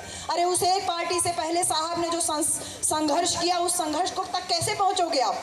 मैंने बाबा साहब के संघर्ष पे आज बहुत ज़्यादा बात नहीं की, लेकिन मैंने बताया कि उनके संघर्ष से हमको क्या क्या मिला। हम बाबा साहब की बात अब कम कर रहे हैं, साहब कांशीराम की बात ज़्यादा कर रहे हैं, क्योंकि साहब का संघर्ष आप तक पहुँचना बहुत ज़रूरी है। आप लोग आज यहाँ पे खड़े हो, भिलाई में भी हम गए थे तो हमने साहब की बहुत सारी बातें की थी। आप लोग जो यहाँ पे दमदारी से मुझे बोलने का अधिकार बाबा साहब ने दिया, लेकिन इस मंच पे खड़े होके बोलने का साहस मेरे कांशीराम ने मुझे दिया। गांव गांव घूमे, अपनी सरकारी नौकरी से इस्तीफा, हम भी इस्तीफा देने के लिए सोच रहे हैं, बहुत दिन से प्लान कर रहे हैं, लेकिन क्योंकि गांव गांव बहुत कार्यक्रम करते हैं, वो कार्यक्रम करने में कई बार हमने बहुत सारा लोन ले रखा है, वो लोन हमारा किसी तरीके से ख़त्म हो जाता तो मैं नौकरी छोड़ देती। मैं नौकरी कर नहीं पा रही हूँ, क्योंकि इसी नौकरी ना करने की वजह से आपने मुझे 25,000 रुपया खर्चा करके यहाँ बुलाया है। मैं ये सोचती हूँ कि समाज के पास आज कितना पैसा है, ये वेस्ट हो रहा है। जो काम हम आराम से ट्रेन से आके कर सकते थे, उसके लिए हम दोनों लोग जब फ्लाइट से आए हैं और फ्लाइट किसी कारणवश कैंसिल होती है तो वो पैसा भी नहीं रिफंड करते हैं, वो पैसा वेस्ट हो जा रहा है। 15-16 घंटा तो वैसे ही बर्बाद हो गया। हम ट्रेन से आ जाते तो कम से कम इसके 1/4 पैसे में काम हो जाता। इस पैसे से हम किसी गाँव में और एक कैडर मीटिंग लगा लेते, क्योंकि हमें आने जाने के लिए तो तेल की ज़रूरत होती है गाड़ी में डालने के लिए। हम बहुत इकोनॉमिकल हो करके समाज के बीच में निकले हैं, इसीलिए हम जब तय किए ना कि घर मकान अपने नाम पे कोई नहीं रखेंगे, वो यही वजह है, क्योंकि ये पैसा बहुत मेहनत से, हमारे महापुरुषों के संघर्ष से हमको मिला। साहब ने नौकरी से इस्तीफा दे दिया, हम नौकरी से इस्तीफा देने के लिए आज प्लान कर रहे हैं। 32-34 साल की उम्र में नौजवान इस्तीफा दे देता है, माँ को चिट्ठी लिखता है कि मैं कभी घर नहीं आऊँगा। सोच के देखिए उसके ऊपर क्या बीतेगी। बोलता है कभी शादी नहीं करूँगा, इमेजिन करिए माँ के ऊपर क्या बीतेगी। बोलते हैं कभी घर परिवार नहीं आऊँगा, नौकरी नहीं करूँगा, क्या बीतेगी किसी माँ के ऊपर। लेकिन उस संघर्ष को हमने भुला दिया। जब साहब पूना में कमरा किराया लेकर रहते थे, उनके साथ में एक उनके साथी थे, दोनों जब साइकिल से पूना आते थे, स्टेशन साइकिल रखते थे और फिर मीटिंग करते थे। मीटिंग करके रोज़ शाम को जब जाते थे तो रास्ते में एक जगह बाबा साहब की मूर्ति थी, उस मूर्ति के नीचे बैठ करके साहब कांशीराम रोज़ प्लान करते थे कि ये देश बाबा साहब के बच्चों का है और बाबा साहब के बच्चों के बिना इस देश का शासन मैं चलने नहीं दूंगा। देश के 85% बहुजन समाज को मैं जगाऊंगा और एक दिन राजा बना करके दिखाऊंगा। बाबा साहब का जो सपना था हुक्मरान कौम बनाने का, वो मैं पूरा करके दिखाऊंगा। जो उनके सहयोगी थे आमटे जी, वो मोटी मोटी आंखें करके ऐसी बातें सुनते थे, क्योंकि उस जमाने में राजा बनने का सपना एकदम सपना होता था। वो खुद ही इस बात को लिख करके जाते हैं, बताते हैं कि साहब की बातों में इतना जोश था कि हम लोग भी इस बात को मानते थे कि किसी दिन हमारा राजा जरूर होगा। और कई दिन ऐसा बीता जब साहब कांशीराम भूखे पेट सोए। वही आमटे जी उनके साथ साइकिल से जाते थे। साहब एक जगह रास्ते में दोनों लोग रुकते थे, जब पूना से मीटिंग लेके दोनों वापस अपने रूम तक साइकिल से आते थे, एक जगह रुकते थे, दोनों साथी चाय पीते थे। उस दिन संजोग से दोनों लोगों के पास पैसे नहीं होते हैं, तो चाय की दुकान बीतती है। साहब आमटे जी की तरफ देखते हैं, आमटे साहब की तरफ देखते हैं। पैसा नहीं होता है तो दोनों का साइकिल नहीं रुकता है। आमटे सोचते हैं, साहब को मीट भी बहुत पसंद था, बोले लगता है आगे ईरानी होटल पे साहब का आज मीट खाने का मन है। जब वो आगे ईरानी होटल निकलता है, साहब आमटे की तरफ देखते हैं, आमटे साहब की तरफ देखते हैं, क्योंकि दोनों की जेब में पैसा नहीं होता, इसलिए साइकिल रुकती नहीं। आमटे को तब रियलाइज़ होता है कि साहब की जेब में पैसा नहीं है, और जब दोनों लोग चुपचाप घर चले आते हैं तो ये पता चलता है कि दोनों की जेब में इतना पैसा नहीं कि एक बिस्कुट का पैकेट खरीद लें। दोनों घड़ा में से एक एक गिलास पानी लेते हैं और पानी पी करके सो जाते हैं।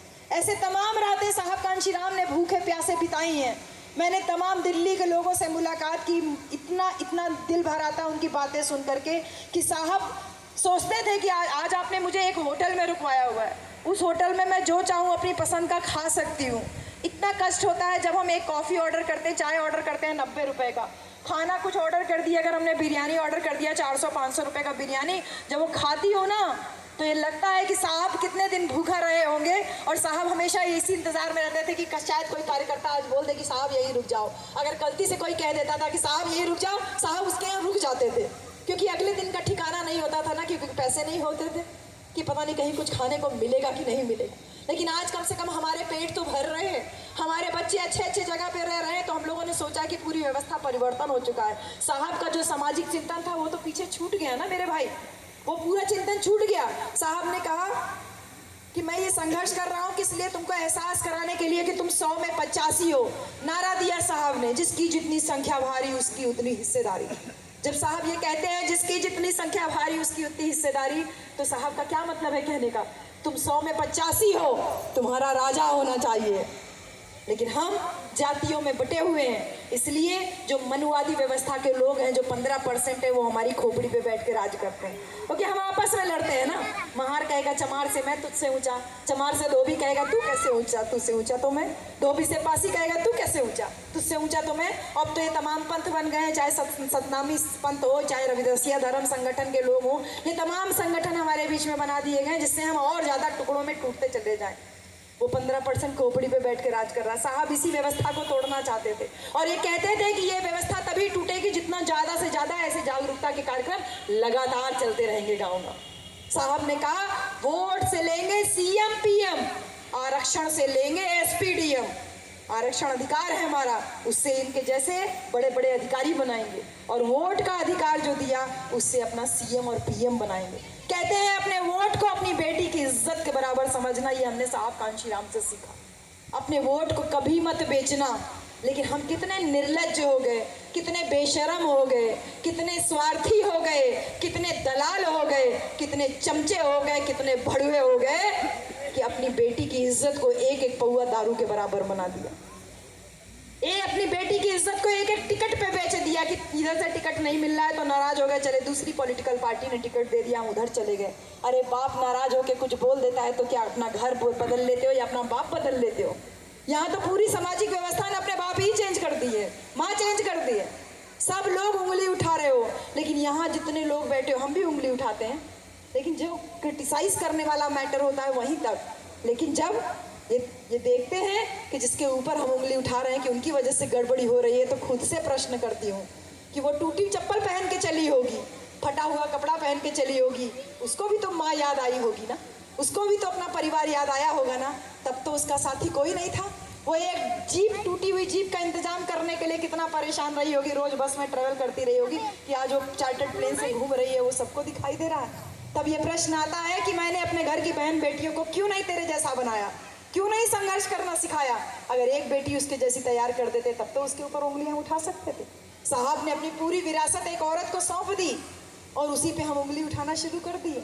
किसी ने अपनी बहन बेटियों को निकाला वहां तक। इसलिए आह्वान कर रही हूँ, जब साहब कह रहे हैं वोट हमारा राज तुम्हारा नहीं चलेगा, नहीं चलेगा, तो इसका अर्थ समझिए। वो कह रहे हैं कि लोगों को जागरूक करिए। ये चमचागिरी और दलाली की जो हमें आदत पड़ी हुई है, इससे मुक्ति कैसे पाओगे?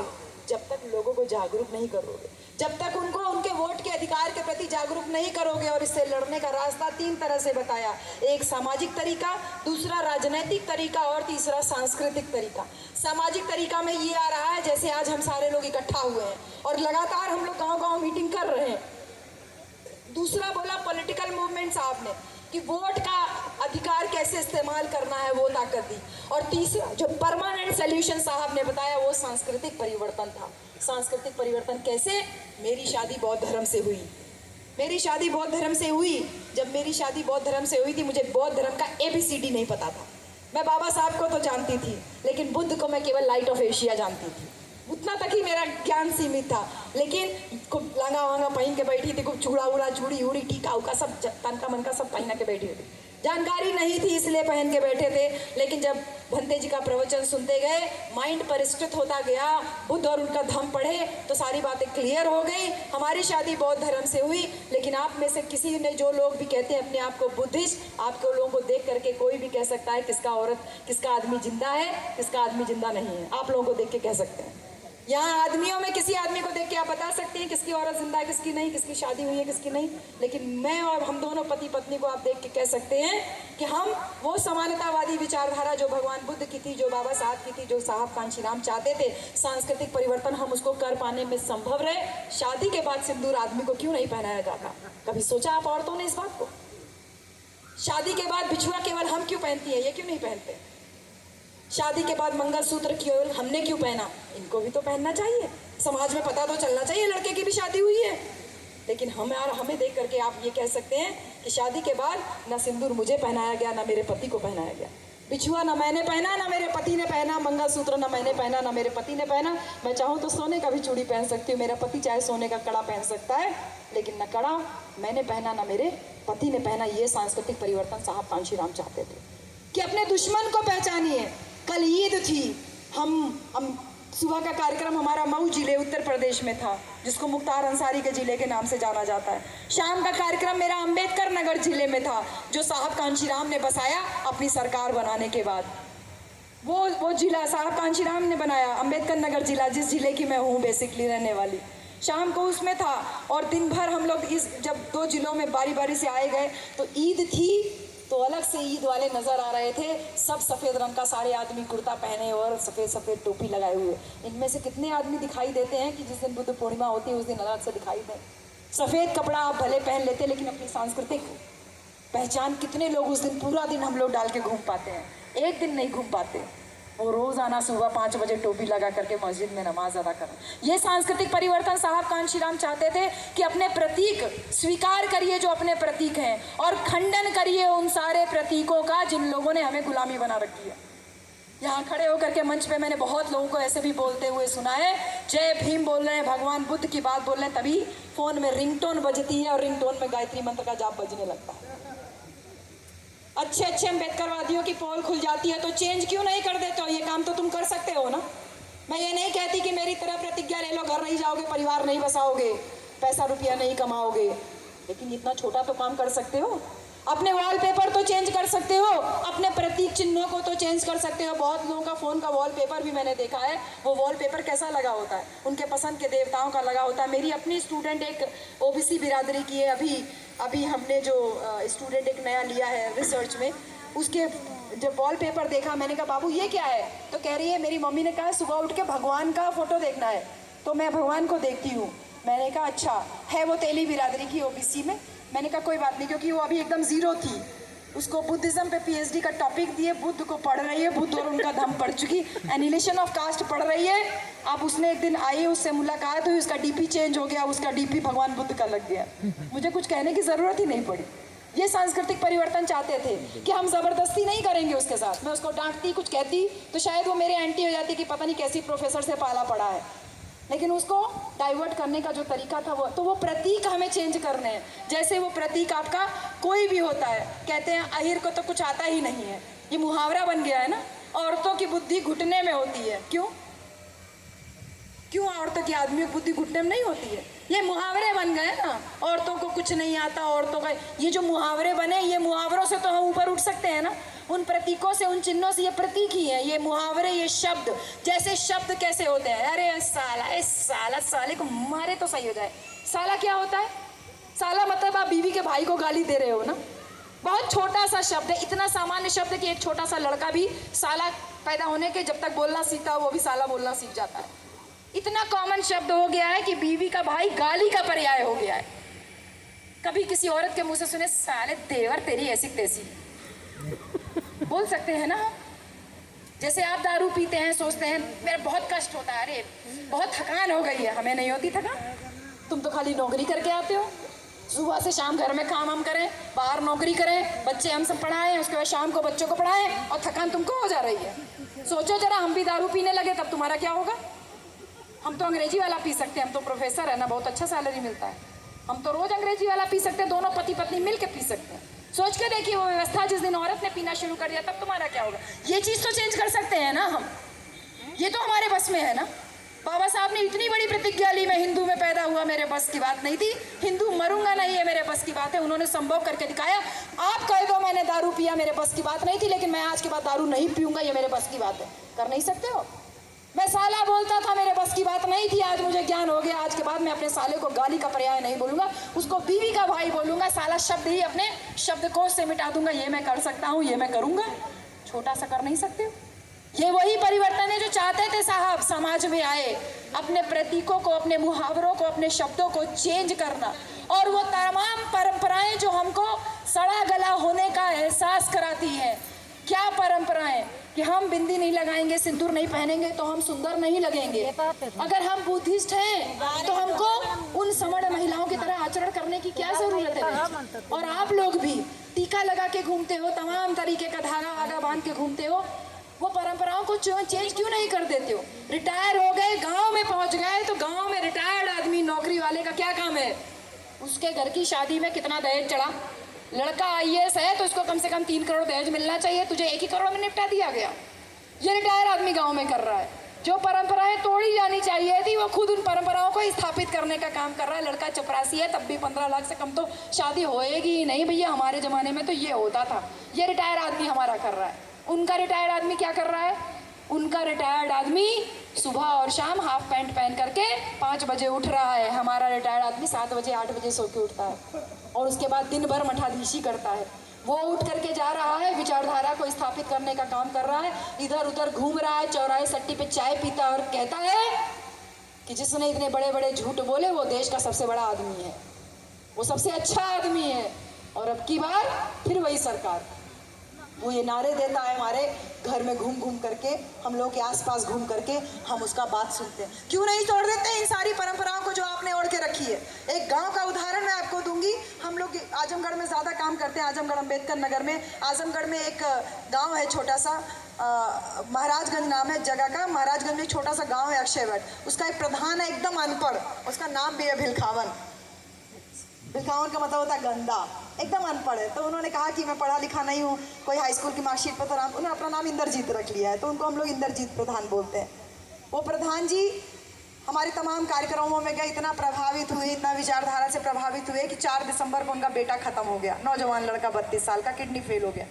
2 साल की उसकी बेटी थी। 4 दिसंबर को बेटा ख़त्म होता, 28 दिसंबर को प्रधान जी मुझसे कहते हैं, दीदी मैं चाहता हूँ मेरी बहू की दूसरी शादी हो जाए। किसी आदमी में यहाँ जितने बैठे हो साहस है कि बेटा मरने के 24 दिन के अंदर अपनी बहू की दूसरी शादी की बात करे? किसी औरत में भी इतना साहस नहीं। कहती है साल भर तो शोक मनाना चाहिए। क्यों नहीं तोड़ देते उस परंपरा को? एक अनपढ़ आदमी उस परंपरा को तोड़ता है और कहता है कि मेरी बहू की दूसरी शादी हो जाना चाहिए। 15 तारीख को, 15 मार्च को अपनी बेटी की शादी करता है। शादी फिक्स थी पहले से, बेटी की शादी करता है। उन तमाम परंपराओं को तोड़ करके दिन के समय शादी करता है। दिन के समय अपनी बेटी की शादी करता है। सफ़ेद रंग का लहंगा, सफ़ेद रंग का पूरा पहना था उसने, और उसके बाद लड़का भी जो है वो सफ़ेद रंग का सफारी सूट पहना था। दिन के समय शादी करता है। 1-1.5 लाख रुपया जो टेंट में खर्चा होता है वो बचाता है, डीजे में जो खर्चा होता है वो बचाता है, और उसके साथ साथ दारू में भी जो रात में खर्चा होता है वो भी बचा लेता है। दारू पी के वो रुमाल से जब तक ना बना देना बीन, और जब तक ज़मीन पे ना लोटो तब तक लगे ना, लगता ही नहीं आजकल की बात चल रहे थे। ये जो बनाई है ना ज़बरदस्ती की परंपराएं, ये हमें ही तो तोड़ना है। और ये छोटे छोटे रास्ते हैं जो जिससे आप तोड़ सकते हैं। एक अनपढ़ आदमी ने प्रयास किया, अपनी बेटी की शादी दिन में की, और 4 दिन बाद यानी 19 तारीख को उसने अपनी बहू की दूसरी शादी करा दी। 4 महीने के मरने के अंदर अपने तीसरे नंबर के, दूसरा बेटा भी उनका शादीशुदा था, तीसरे नंबर का छोटा बेटा था, उन्होंने अपनी बहू की दूसरी शादी करा दी। बोले मुझे शादी तो करानी ही है, मैं साल भर इंतज़ार करूँगा तो कोई मतलब है नहीं। उन्होंने जब बेटी की लाश लेके जा रहे थे, बेटे की लाश, बोले मेरी बहू का कोई सिंदूर नहीं पोछेगा, कोई चूड़ी नहीं फोड़ेगा। हमारे यहाँ कल्चर है, चूड़ी फोड़ देते हैं, सिंदूर फेंक देते हैं, जो सिंदूरा होता है जिसमें सिंदूर रखा जाता है उसको फेंक देते हैं।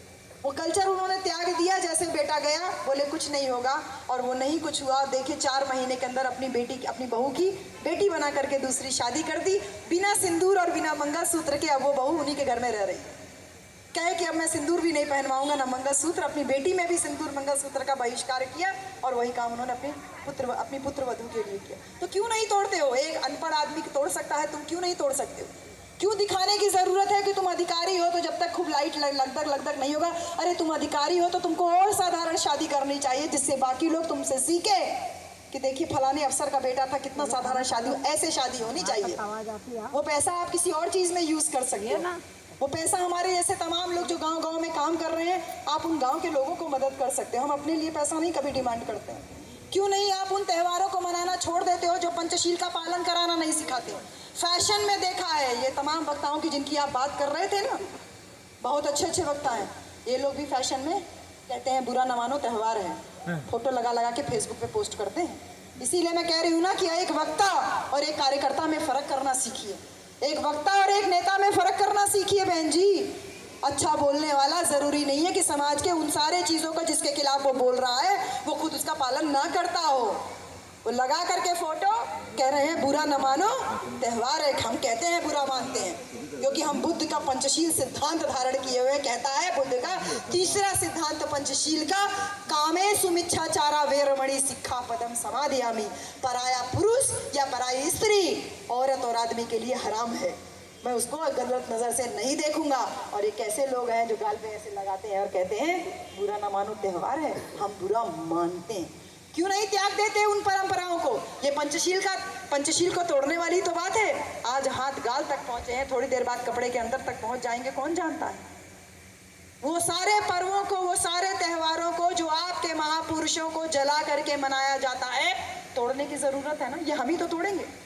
हम ही लोग सोचते हैं अधिकारी हैं, कर्मचारी हैं, और ये सारे लोग कर रहे हैं तो हमको भी करना है। और हम हर साल किसी भी औरत को जला करके जश्न मनाना, भारत के संविधान के खिलाफ काम करना है।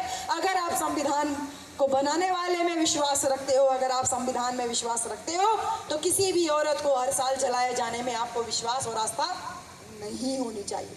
ये काम आप कर सकते हो और आपको करना चाहिए। और ये आप अगले साल से प्रण करो कि आप करोगे, तभी आप बाबा साहब का जयंती मनाना। नहीं तो इतना बड़ा बड़ा अधिकारी, इतना मजबूत अधिकारी उत्तर प्रदेश में मिल जाए तो हम एकदम जलजला लगा दें, क्योंकि हम इससे दमदारी से यूपी में बोलते हैं।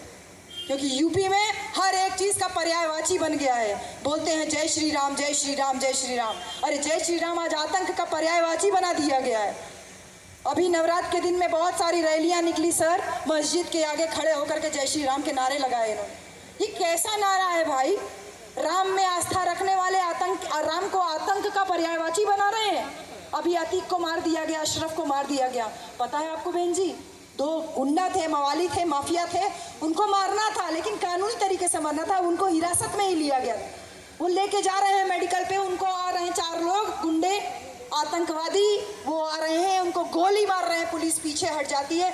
16 राउंड फायर होता है। मारने के बाद कहते हैं जय श्री राम, जय श्री राम, हम सरेंडर करते हैं।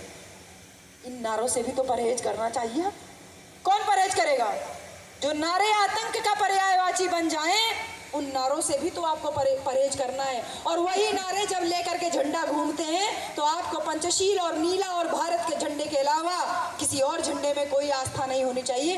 भिलाई होकर के आई हूँ रायपुर से, तो रास्ते में ये भी पता चला कि भिलाई के अंदर भी अब बहुत सारा भगवा झंडा हावी हो गया, नीला झंडा उसके आगे फीका पड़ रहा है। क्यों भाई? जो नीला झंडा उठाने वाले थे, क्या वो इतने डर गए? क्या हम समानता में विश्वास करने वाले लोग इतने डरपोक हो गए? क्या बाबा साहब भगवान बुद्ध की विचारधारा पे चलने वाले लोग इतने कमजोर हो गए? क्या साहब कांशीराम का इतना किया हुआ संघर्ष इतना कमजोर कर दिया कि नीले के ऊपर भगवा भारी हो रहा है? नीला हमेशा भारी था, नीला भारी था। एक नीला दुपट्टा ओढ़ के जब आप एयरपोर्ट से उतरिए तो बाकी कलरफुल लोगों को कोई नहीं देखता, लेकिन इस सफ़ेद में जब नीला दुपट्टा हम ओढ़ के देख चलते हैं तो दिल्ली एयरपोर्ट पे हम बाहर खड़े थे, अभी नहीं कुछ दिन पहले की घटना है। टैक्सी का वेट कर रहे थे, एक आदमी आता है और कहता है बहन जी 1 मिनट आपका चाहिए। हम कहें हाँ। कहे आप साहब कांसीराम की पार्टी के हैं क्या? हम कहे नहीं पार्टी के तो नहीं है। कहे नहीं आपने नीला झंडा ओढ़ा है जो बाबा साहब को मानता। हमने कहा हाँ, उनको मानने वाले ज़रूर है, पार्टी के लोग हम नहीं। बोले मैं भी वही हूँ। एक चिन्ह ने उस एक टैक्सी ड्राइवर ने कितना साहस दिया कि वो आके हमसे अलग से बात करा। कह रहा मैडम जी कहीं जाइए, कुछ भी देना दे दीजिए, रात का 1 बज रहा था, आपको जहाँ जाना मैं सुरक्षित छोड़ देता हूँ। कितना फ़र्क था एक छोटे से झंडे का। और वही मैं लाल गमछा ओढ़े रहती तो शायद मुझे कोई ध्यान भी नहीं देता। ये फ़र्क है। अपने रंग, अपने प्रतीक, अपने चिन्ह, अपने नारे, अपने मुहावरे, अपने शब्द और अपने झंडे को परिवर्तित करना है, तब बाबा साहब की आप जयंती मना पाओगे। इसी तरीके से जो काम आप कर रहे हो, सर ने क्या कहा था, जो रिटायर्ड सर हैं वो सर कह रहे हैं हमको अच्छा पोस्टिंग नहीं मिलता है। दूसरे सर कह रहे हैं जहाँ भी रहेगा वहाँ रोशनी बिखेरेगा, चौराग का अपना कोई मकान नहीं होता। सर ने कहा कोई बात नहीं, मैं 4 बार यहाँ का कमिश्नर रहा, हर जगह मैंने झंडे गाड़े। यानी जो काम आपने किया वो पंचशील पे आधारित था, और जो पंचशील को मानने वाला है वो किसी में भेदभाव नहीं करता है, वो सारे काम बराबर से करता है, ईमानदारी से करता है। तो ऐसा कोई भी काम जो पंचशील के विरोध में हो वो बाबा साहब की जयंती नहीं मनवाने के लिए कहता है।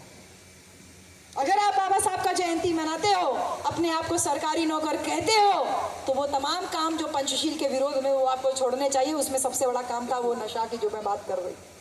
बुद्ध ने कहा तुम्हारे सामने शेर आ जाए डरना नहीं, तुमको आग में कूद कूदना पड़े डरना नहीं, तुम्हारे सामने तलवार लेके आ जाए कोई कूदना नहीं, तुमको खाई में कूदना पड़े डरना नहीं, लेकिन तुम्हारे सामने कोई नशा लेके आ जाए तो उससे 100 कदम दूर रहना, क्योंकि नशा दुख का सबसे बड़ा कारण है। जो नशा करता है यानी जो आखिरी पंचशील तोड़ता है वो किसी की हत्या भी कर सकता है, पहला पंचशील टूट गया। जो नशा करता है अदिन्न दाना वेरमणि, वो चोरी भी कर सकता है। जो नशा करता है वो दूसरे की बीवी को अपनी बीवी भी समझ सकता है, कामेषु मिच्छाचारा वेरमणि। चौथा मूसावादा वेरमणि, जो नशा करता है वो झूठ भी चुगली भी कर सकता है। बुद्ध ने सीधा सिद्धांत बताया, ऐसा कोई काम मत करिए जो आपको पंचशील का पालन करने से रोकता है। साथ ही साथ ऐसी मित्र मंडलियों से भी सावधान रहिए जिनको देख करके आप जनेऊ पहनना सीख लेते हैं, जिनको देख करके आप हाथ में धागा बांधना सीख लेते हैं, जिनको देख करके आप लोग चुटिया रखना सीख लेते हैं। ऐसे दोस्तों से भी, ऐसे मित्र से भी सावधान रहिए जो किसी एक जाति को या किसी एक धर्म को दिखाते हो।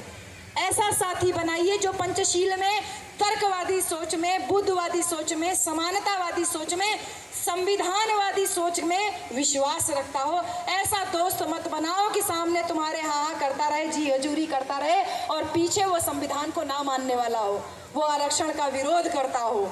दोस्त ऐसा होना चाहिए जो संवैधानिक संस्थाओं में आस्था रखता हो, उसमें विश्वास रखता हो और हमको भी प्रेरित करता हो कि तुम भी किसी लड़की को छेड़ोगे नहीं, तुम भी मेहनत से पढ़ोगे, तुम कभी आरक्षण का विरोध नहीं करोगे, तुम कभी संविधान की प्रतियां नहीं जलाओगे, तुम कभी जय श्री राम का नारा लगा करके किसी मस्जिद या किसी और धर्म के स्थल के आगे सुसु नहीं करोगे या उसको आतंकी होकर के परेशान करने की कोशिश नहीं करोगे। ये मीडिया ऐसी इस समय बनी हुई है कि देश में इतने सारे मुद्दे हैं। जम्मू कश्मीर के पूर्व राज्यपाल खड़े होकर के बता रहे हैं कि पुलवामा एक सोची समझी साजिश थी, पूरा उनका बयान चल रहा है, लेकिन मीडिया की खबर से वो गायब है।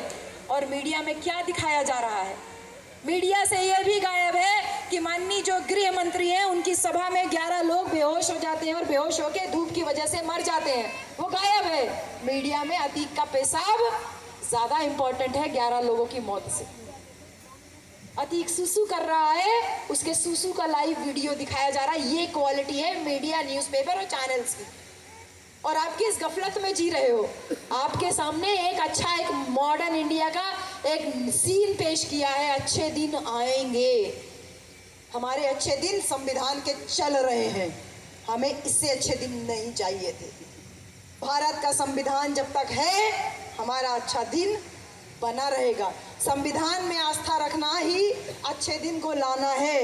ये नहीं कि चैलेंज कर रहे हैं कि बेटी बचा सकते हो तो बचाओ, अगर बच जाए तो बेटी पढ़ा लो, क्योंकि हम तो बेटियों को जलाने के लिए आए, हाथरस में जला दिए। उन्नाव एक उत्तर प्रदेश का जिला है, जिंदा लड़की को पेट्रोल डाल के भरी सड़क पे भरी दोपहरी में फूंक दिए, क्योंकि वो अपने रेप के जो उसका रेप अक्यूज्ड था उसके खिलाफ गवाही दे करके आ रही थी। सरेआम बाजार में जो एक्यूज्ड है वो वर्तमान में विधायक है, वो अपने गुंडों के साथ उस लड़की को सड़क पे फूंकता है। लड़की इतनी साहसी कि फोन लेके 112 नंबर, जल रही है लड़की, सड़क पे दौड़ रही जलती अवस्था में, जलते जलते सड़क पे वो 112 नंबर डायल कर रही है, पुलिस को कह रही है कि मुझे इसके गुंडों ने मुझे जिंदा फूंक दिया और इस लोकेशन पे मैं भाग रही हूँ। वो पीछे से आ रहे हैं, उसके बाद जलती लड़की को गाड़ी से कुचल करके चले जा रहे हैं। कितनी क्रूरता है इनके अंदर। क्या संविधान हमको क्रूर बनना सिखा रहा है? नहीं, लेकिन संविधान के जो विरोधी हैं वो अपनी क्रूरता हरकतों को सामने जरूर दिखा रहे हैं। ऐसे मित्र, ऐसे लोगों के काम से भी हमको सावधान रहना है। यही छोटा छोटा काम है जो परिवर्तन ला सकता है। नहीं तो हम ऐसे, हमारे जैसे लोग हर साल आएं और कुछ ना कुछ बोलें और बोल करके घर में जाएं, हम भी अपना परिवार संभालें, तीज त्यौहार मनाएं, मंगलसूत्र पहने, हम भी सुंदर सुंदर दिखें, अच्छा अच्छा कपड़ा पहने और बस काम हो गया। मुझे थोड़ा समय बता दीजिएगा, मैं 5-10 मिनट में भी खत्म कर दूं? अच्छा ठीक। तो ये सारी चीज़ें जो तरीके हैं, तौर तरीके, शादी के तरीके, आचरण व्यवहार जो हमारा है, ये सारी चीज़ों में छोटा छोटा परिवर्तन करके ही साहब कांशीराम का जो मिशन मूवमेंट था जो अधूरा है, साहब को हमने एक राजनीतिक चिंतक बना करके एक राजनीतिक पार्टी तक जो सीमित कर दिया है, इस पे हम लोगों को वापस वही मूवमेंट शुरू करना है जो गांव-गांव साहब कांशीराम इस तरीके के सांस्कृतिक परिवर्तन की बात कर रहे थे, जिसका मैंने छोटा छोटा आपको उदाहरण दिया। यही काम हम लोग गांव गांव में कर रहे हैं बहन जी। हम पूरे यूपी में काम नहीं कर सकते, हम पूरे भारत में भी काम नहीं कर सकते, क्योंकि नौकरी में रहते हुए तमाम तरीके की बाध्यताएं, छुट्टी की भी जो है बहुत अवेलेबिलिटी नहीं रहती है। तो इस छुट्टी का जो सीमित हमारे पास दौर है, इसका हम प्रयोग ज़्यादा से ज़्यादा गांव के बीच में लोगों से कर रहे हैं, क्योंकि हमें एक मूवमेंट क्रिएट करना है कि अकेले रहोगे तो टूट जाओगे, और अगर इकट्ठा रहोगे तो इन मनुवादियों के खिलाफ एक मजबूत आवाज़, एक बुलंद आवाज़ हम बन पाएंगे। और यही बुलंद आवाज़ हम बनने का प्रयास कर रहे हैं, क्योंकि तमाम जगहों पे जा रहे हैं, चाहे यहाँ भिलाई आ रहे हैं, चाहे अमरावती गए थे, इसके पहले रीवा गए थे, जम्मू कश्मीर गए थे, ये सारी जगहों पे साहब कांशीराम पहुँचे हैं और लोग बता रहे हैं कि यहाँ से हमने 2 विधायक निकाला था, 1 विधायक निकाला था। जम्मू कश्मीर ने तो 1992 में 6 विधायक दिए थे। मुझे इतना ताज्जुब हुआ जान करके कि जम्मू कश्मीर जैसा, जिसको एकदम आतंक का पर्याय बनाया गया, वहाँ पे साहब का मिशन इतना ज़बरदस्त दौड़ रहा था।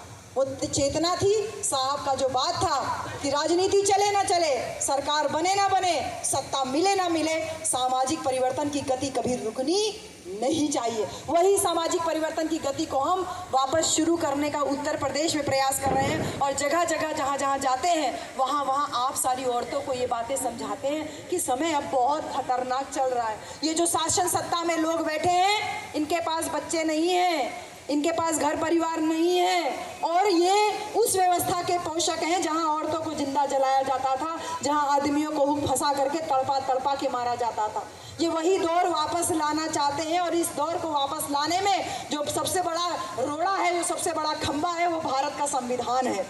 उसको ये बदल नहीं पा रहे हैं, और उसको इसलिए नहीं बदल पा रहे हैं क्योंकि आपके जैसे तमाम जो बुद्धिजीवी हैं, वो साल दर साल बाबा साहब के विचारों को प्रचारित प्रसारित कर रहे हैं। ये प्रचार प्रसार थोड़ा और तेज़ी से हो, इसके लिए हमने तमाम संगठनों से बात किया कि भैया हम लोग मिल के काम किया जाए, तमाम तरीके से काम किया जाए। तो कुछ संगठनों के कुछ धार्मिक उद्देश्य थे कि भाई हम बुद्ध जयंती तक सीमित है, कुछ केवल बाबा साहब की जयंती मनाना चाहते हैं, कुछ केवल एक एरिया तक काम करना चाहते हैं। हम कहे साहब के मिशन मूवमेंट को तैयार करना है तो हमें केवल एक व्यक्ति मिलता, वो थे अमरावती के लोग, अमरावती के डिसिप्लिन्ड पूरे लोग, पूरा एकदम सफ़ेद पैंट और सफ़ेद शर्ट, नीला पैंट और पूरा बैच लगाए, एकदम वो डिसिप्लिन जो साहब का हम किताबों में पढ़ते थे, वो डिसिप्लिन मुझे अमरावती में दिखा। और यही विचारधारा जब उनसे हमने शेयर की तो उन्होंने कहा मैडम हम बामसेफ के तहत काम कर रहे थे, नहीं कर पाए, बोले कि आपको काम नहीं कर रहा है। फिर हम दूसरे संगठनों के तहत काम कर रहे थे, नहीं कर पाए। DS4 आज एक्टिविटी में है ही नहीं जो DS4 साहब ने बनाया था। तब उन लोगों ने एक नया प्लेटफॉर्म बनाया, उसका नाम रखा कांशीराम ट्रस्ट। उस ट्रस्ट के तहत वो लोग गांव-गांव में काम कर रहे हैं। हमने कहा भाई जैसे आपने कांशीराम ट्रस्ट बनाया, इसी से हमें भी प्रेरणा मिली है, और हम यूपी में साहब कांशीराम के मिशन मूवमेंट को आगे बढ़ाने के लिए, वो जो हाथी बैठा हुआ है उसको वापस खड़ा करने के लिए, अपना बहुजन समाज जो हाथी के समान विशाल है, इसको उसकी ताकत का एहसास कराने के लिए बहुजन शक्ति के नाम से हमने एक छोटा सा प्लेटफॉर्म बनाया है। हमारी सीमा बहुत नहीं है कि हम बहुत जगह निकल जाएं, लेकिन जहाँ जहाँ हम जा पाते हैं वहाँ वहाँ जा रहे हैं। बाकी फोकस किए हैं गाँव के लोगों में कि बहुजन शक्ति का एक एक यूनिट तैयार हो, जो साहब ने एकदम ग्रास रूट लेवल पर तैयार किया था, वैसे बहुजन शक्ति एकदम युवाओं पे और महिलाओं पे फोकस करके वहाँ तक पहुँच रही है कि जो महिलाएं थोड़ा बहुत पढ़ी लिखी हैं और अपने महापुरुषों के इतिहास को जान रही हैं, वो कैसे गांव की उन औरतों तक वो इतिहास पहुँचाएं, क्योंकि ये संघर्ष गांव देहात की औरतों में ज़्यादा जिंदा है। औरतें साहसी हो करके आज सरकार नहीं है तब भी कहती है अरे सरकार आवेदा हमार देख लिहल जाए। जैसे यहाँ कहते हैं ना, छत्तीसगढ़ में और झारखंड में हमारी एक लड़की हमारे डिपार्टमेंट में एक आई है टीचर, वो कहती है हमको बचपन से सिखाया गया मार के आना, मार खा के नहीं आना। वो साहब ने हमको सिखाया कि मार के आना, मार खा के नहीं आना, जवाब दे के आना। तो जब गांव देहात की औरतें बाबा साहब की बातें करती हैं कि आवेदा सरकार, हमारी सरकार आने दीजिए, देख लेंगे, पंडित ठाकुरों को जब जवाब देती है तो हमारा साहस बढ़ता है। उनका यह मनोबल डाउन नहीं होना चाहिए। आज भले शासन सत्ता में हम नहीं हैं, सरकार में नहीं है, विधायक हमारे पास नहीं है, सांसद हमारे गिनती के हैं, 24 का चुनाव खोपड़ी पे है, चैलेंज बड़े बड़े हैं। ऐसे में हमको आपको सबको बहुजन शक्ति बनना है। बहुजन शक्ति किसी संगठन का नाम नहीं, बहुजन शक्ति एक आम धारणा है कि इन बहुजनों को उनकी शक्ति का एहसास दिलाना है। उसी एहसास दिलाने को हम आपके बीच में लेकर के आए। बहुत छोटा सा प्लेटफॉर्म है बहुजन शक्ति। आप सबसे विनती है कि जो सहयोग आप दे सकते हैं वो सहयोग दें। हम गांव-गांव तक मीटिंग करना चाहते हैं। आप हमें बुला लीजिए, एक हफ्ते तक हम एक हफ्ते आपके साथ रहेंगे, छुट्टी लगा के आ जाएंगे, लेकिन कम से कम एक एरिया फोकस करें कि इस बार के लोकसभा में बहुजनों की आवाज़ उठाने के लिए संसद में कोई एक जगह तो बने, नहीं तो ये पूरा सुपड़ा साफ करने के चक्कर में है। बहुजनों की कोई भी आवाज़ उठने वाली नहीं है। ये पूरी प्लानिंग के साथ बैठे हैं और बाकी जो दो मनुवादी पार्टियां हैं उनके सांसद विधायक आपके वोट से चुन के जा रहे हैं। आप उनको चुन के भेज सकते हो। आपको आपकी वोट का ताकत का एहसास साहब कांशीराम ने जो करवाया, वो अगर ताकत का एहसास कर लो तो एक सीट आप यहाँ से भी अपनी निकाल सकते हो। बस ज़रूरत है थोड़ा सा जज्बा पैदा करने की। वही जज्बा लेकर के मैं आपके बीच में आई।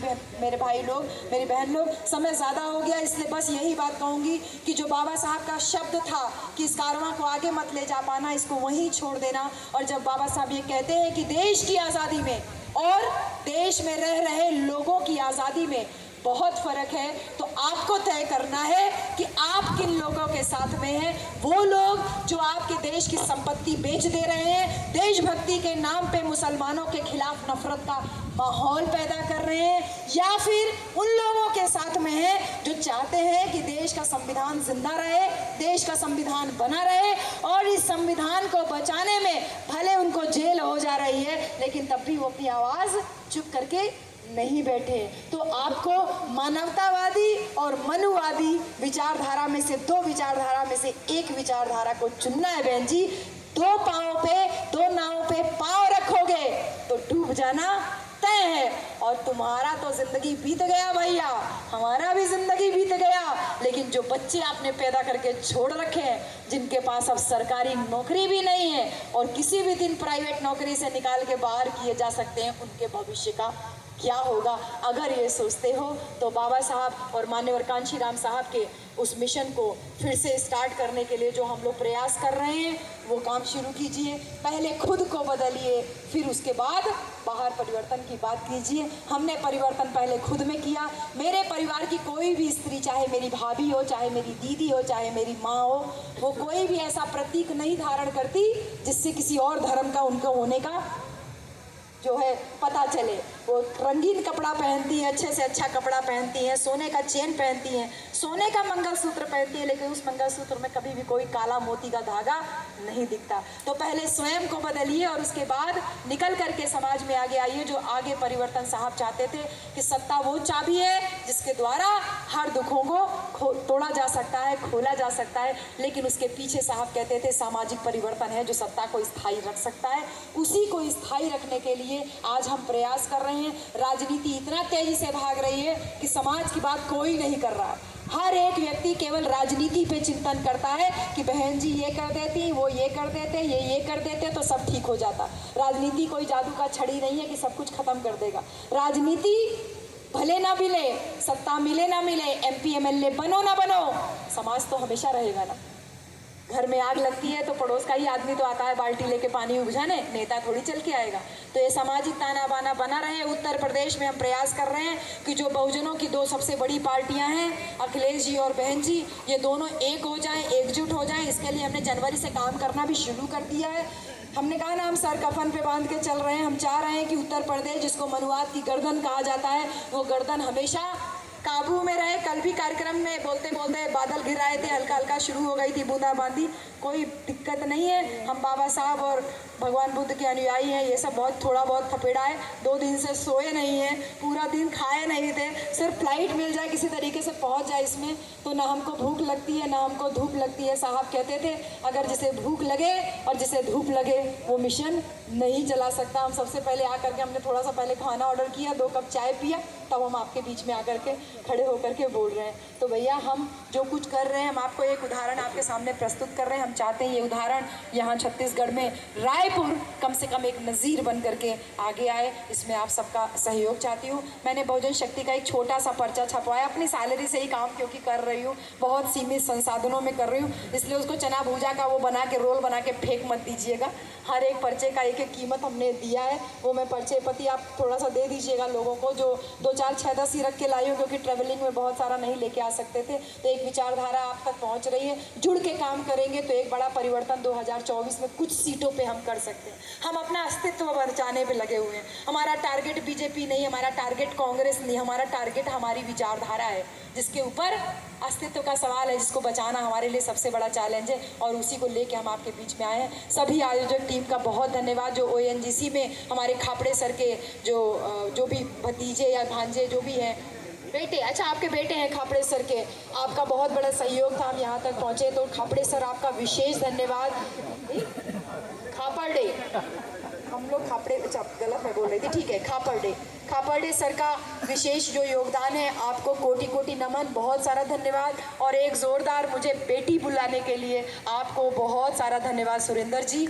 इतना जब अपनापन मिलता है तो लगता है कि काम करने की और ऊर्जा हमको मिल रही है, हम सही राह पे हैं। और हमारे जो दो धम्म सेनापति हैं, मिशन के सेनापति हैं, एक सारीपुत और एक महामोगलायन, सच में सर उत्तर प्रदेश में मुझे केवल 2 मिल जाए, हैं तो बहुत सारे, लेकिन केवल 2 आपकी तरह ऐसे केवल खड़े होके बोलने वाले मिल जाए कि मैं IAS बना तो बाबा साहब की वजह से बना। देखिए कितना बड़ा चेतना हम लोग उत्तर प्रदेश में ला सकते हैं। तो नमन है ये 2 सारीपुत और महामोगलायन, जो भगवान बुद्ध के परम शिष्य हुए, वो 2 प्रतिमूर्ति जो यहाँ पर आप दोनों सर के रूप में, एक हमारे कावरे सर और दूसरे हमारे वासनिकर सर। और क्योंकि हम लोग टीचर हैं, प्रोफेसर हैं, तो हमारा काम ही जो है वो हम करेंगे।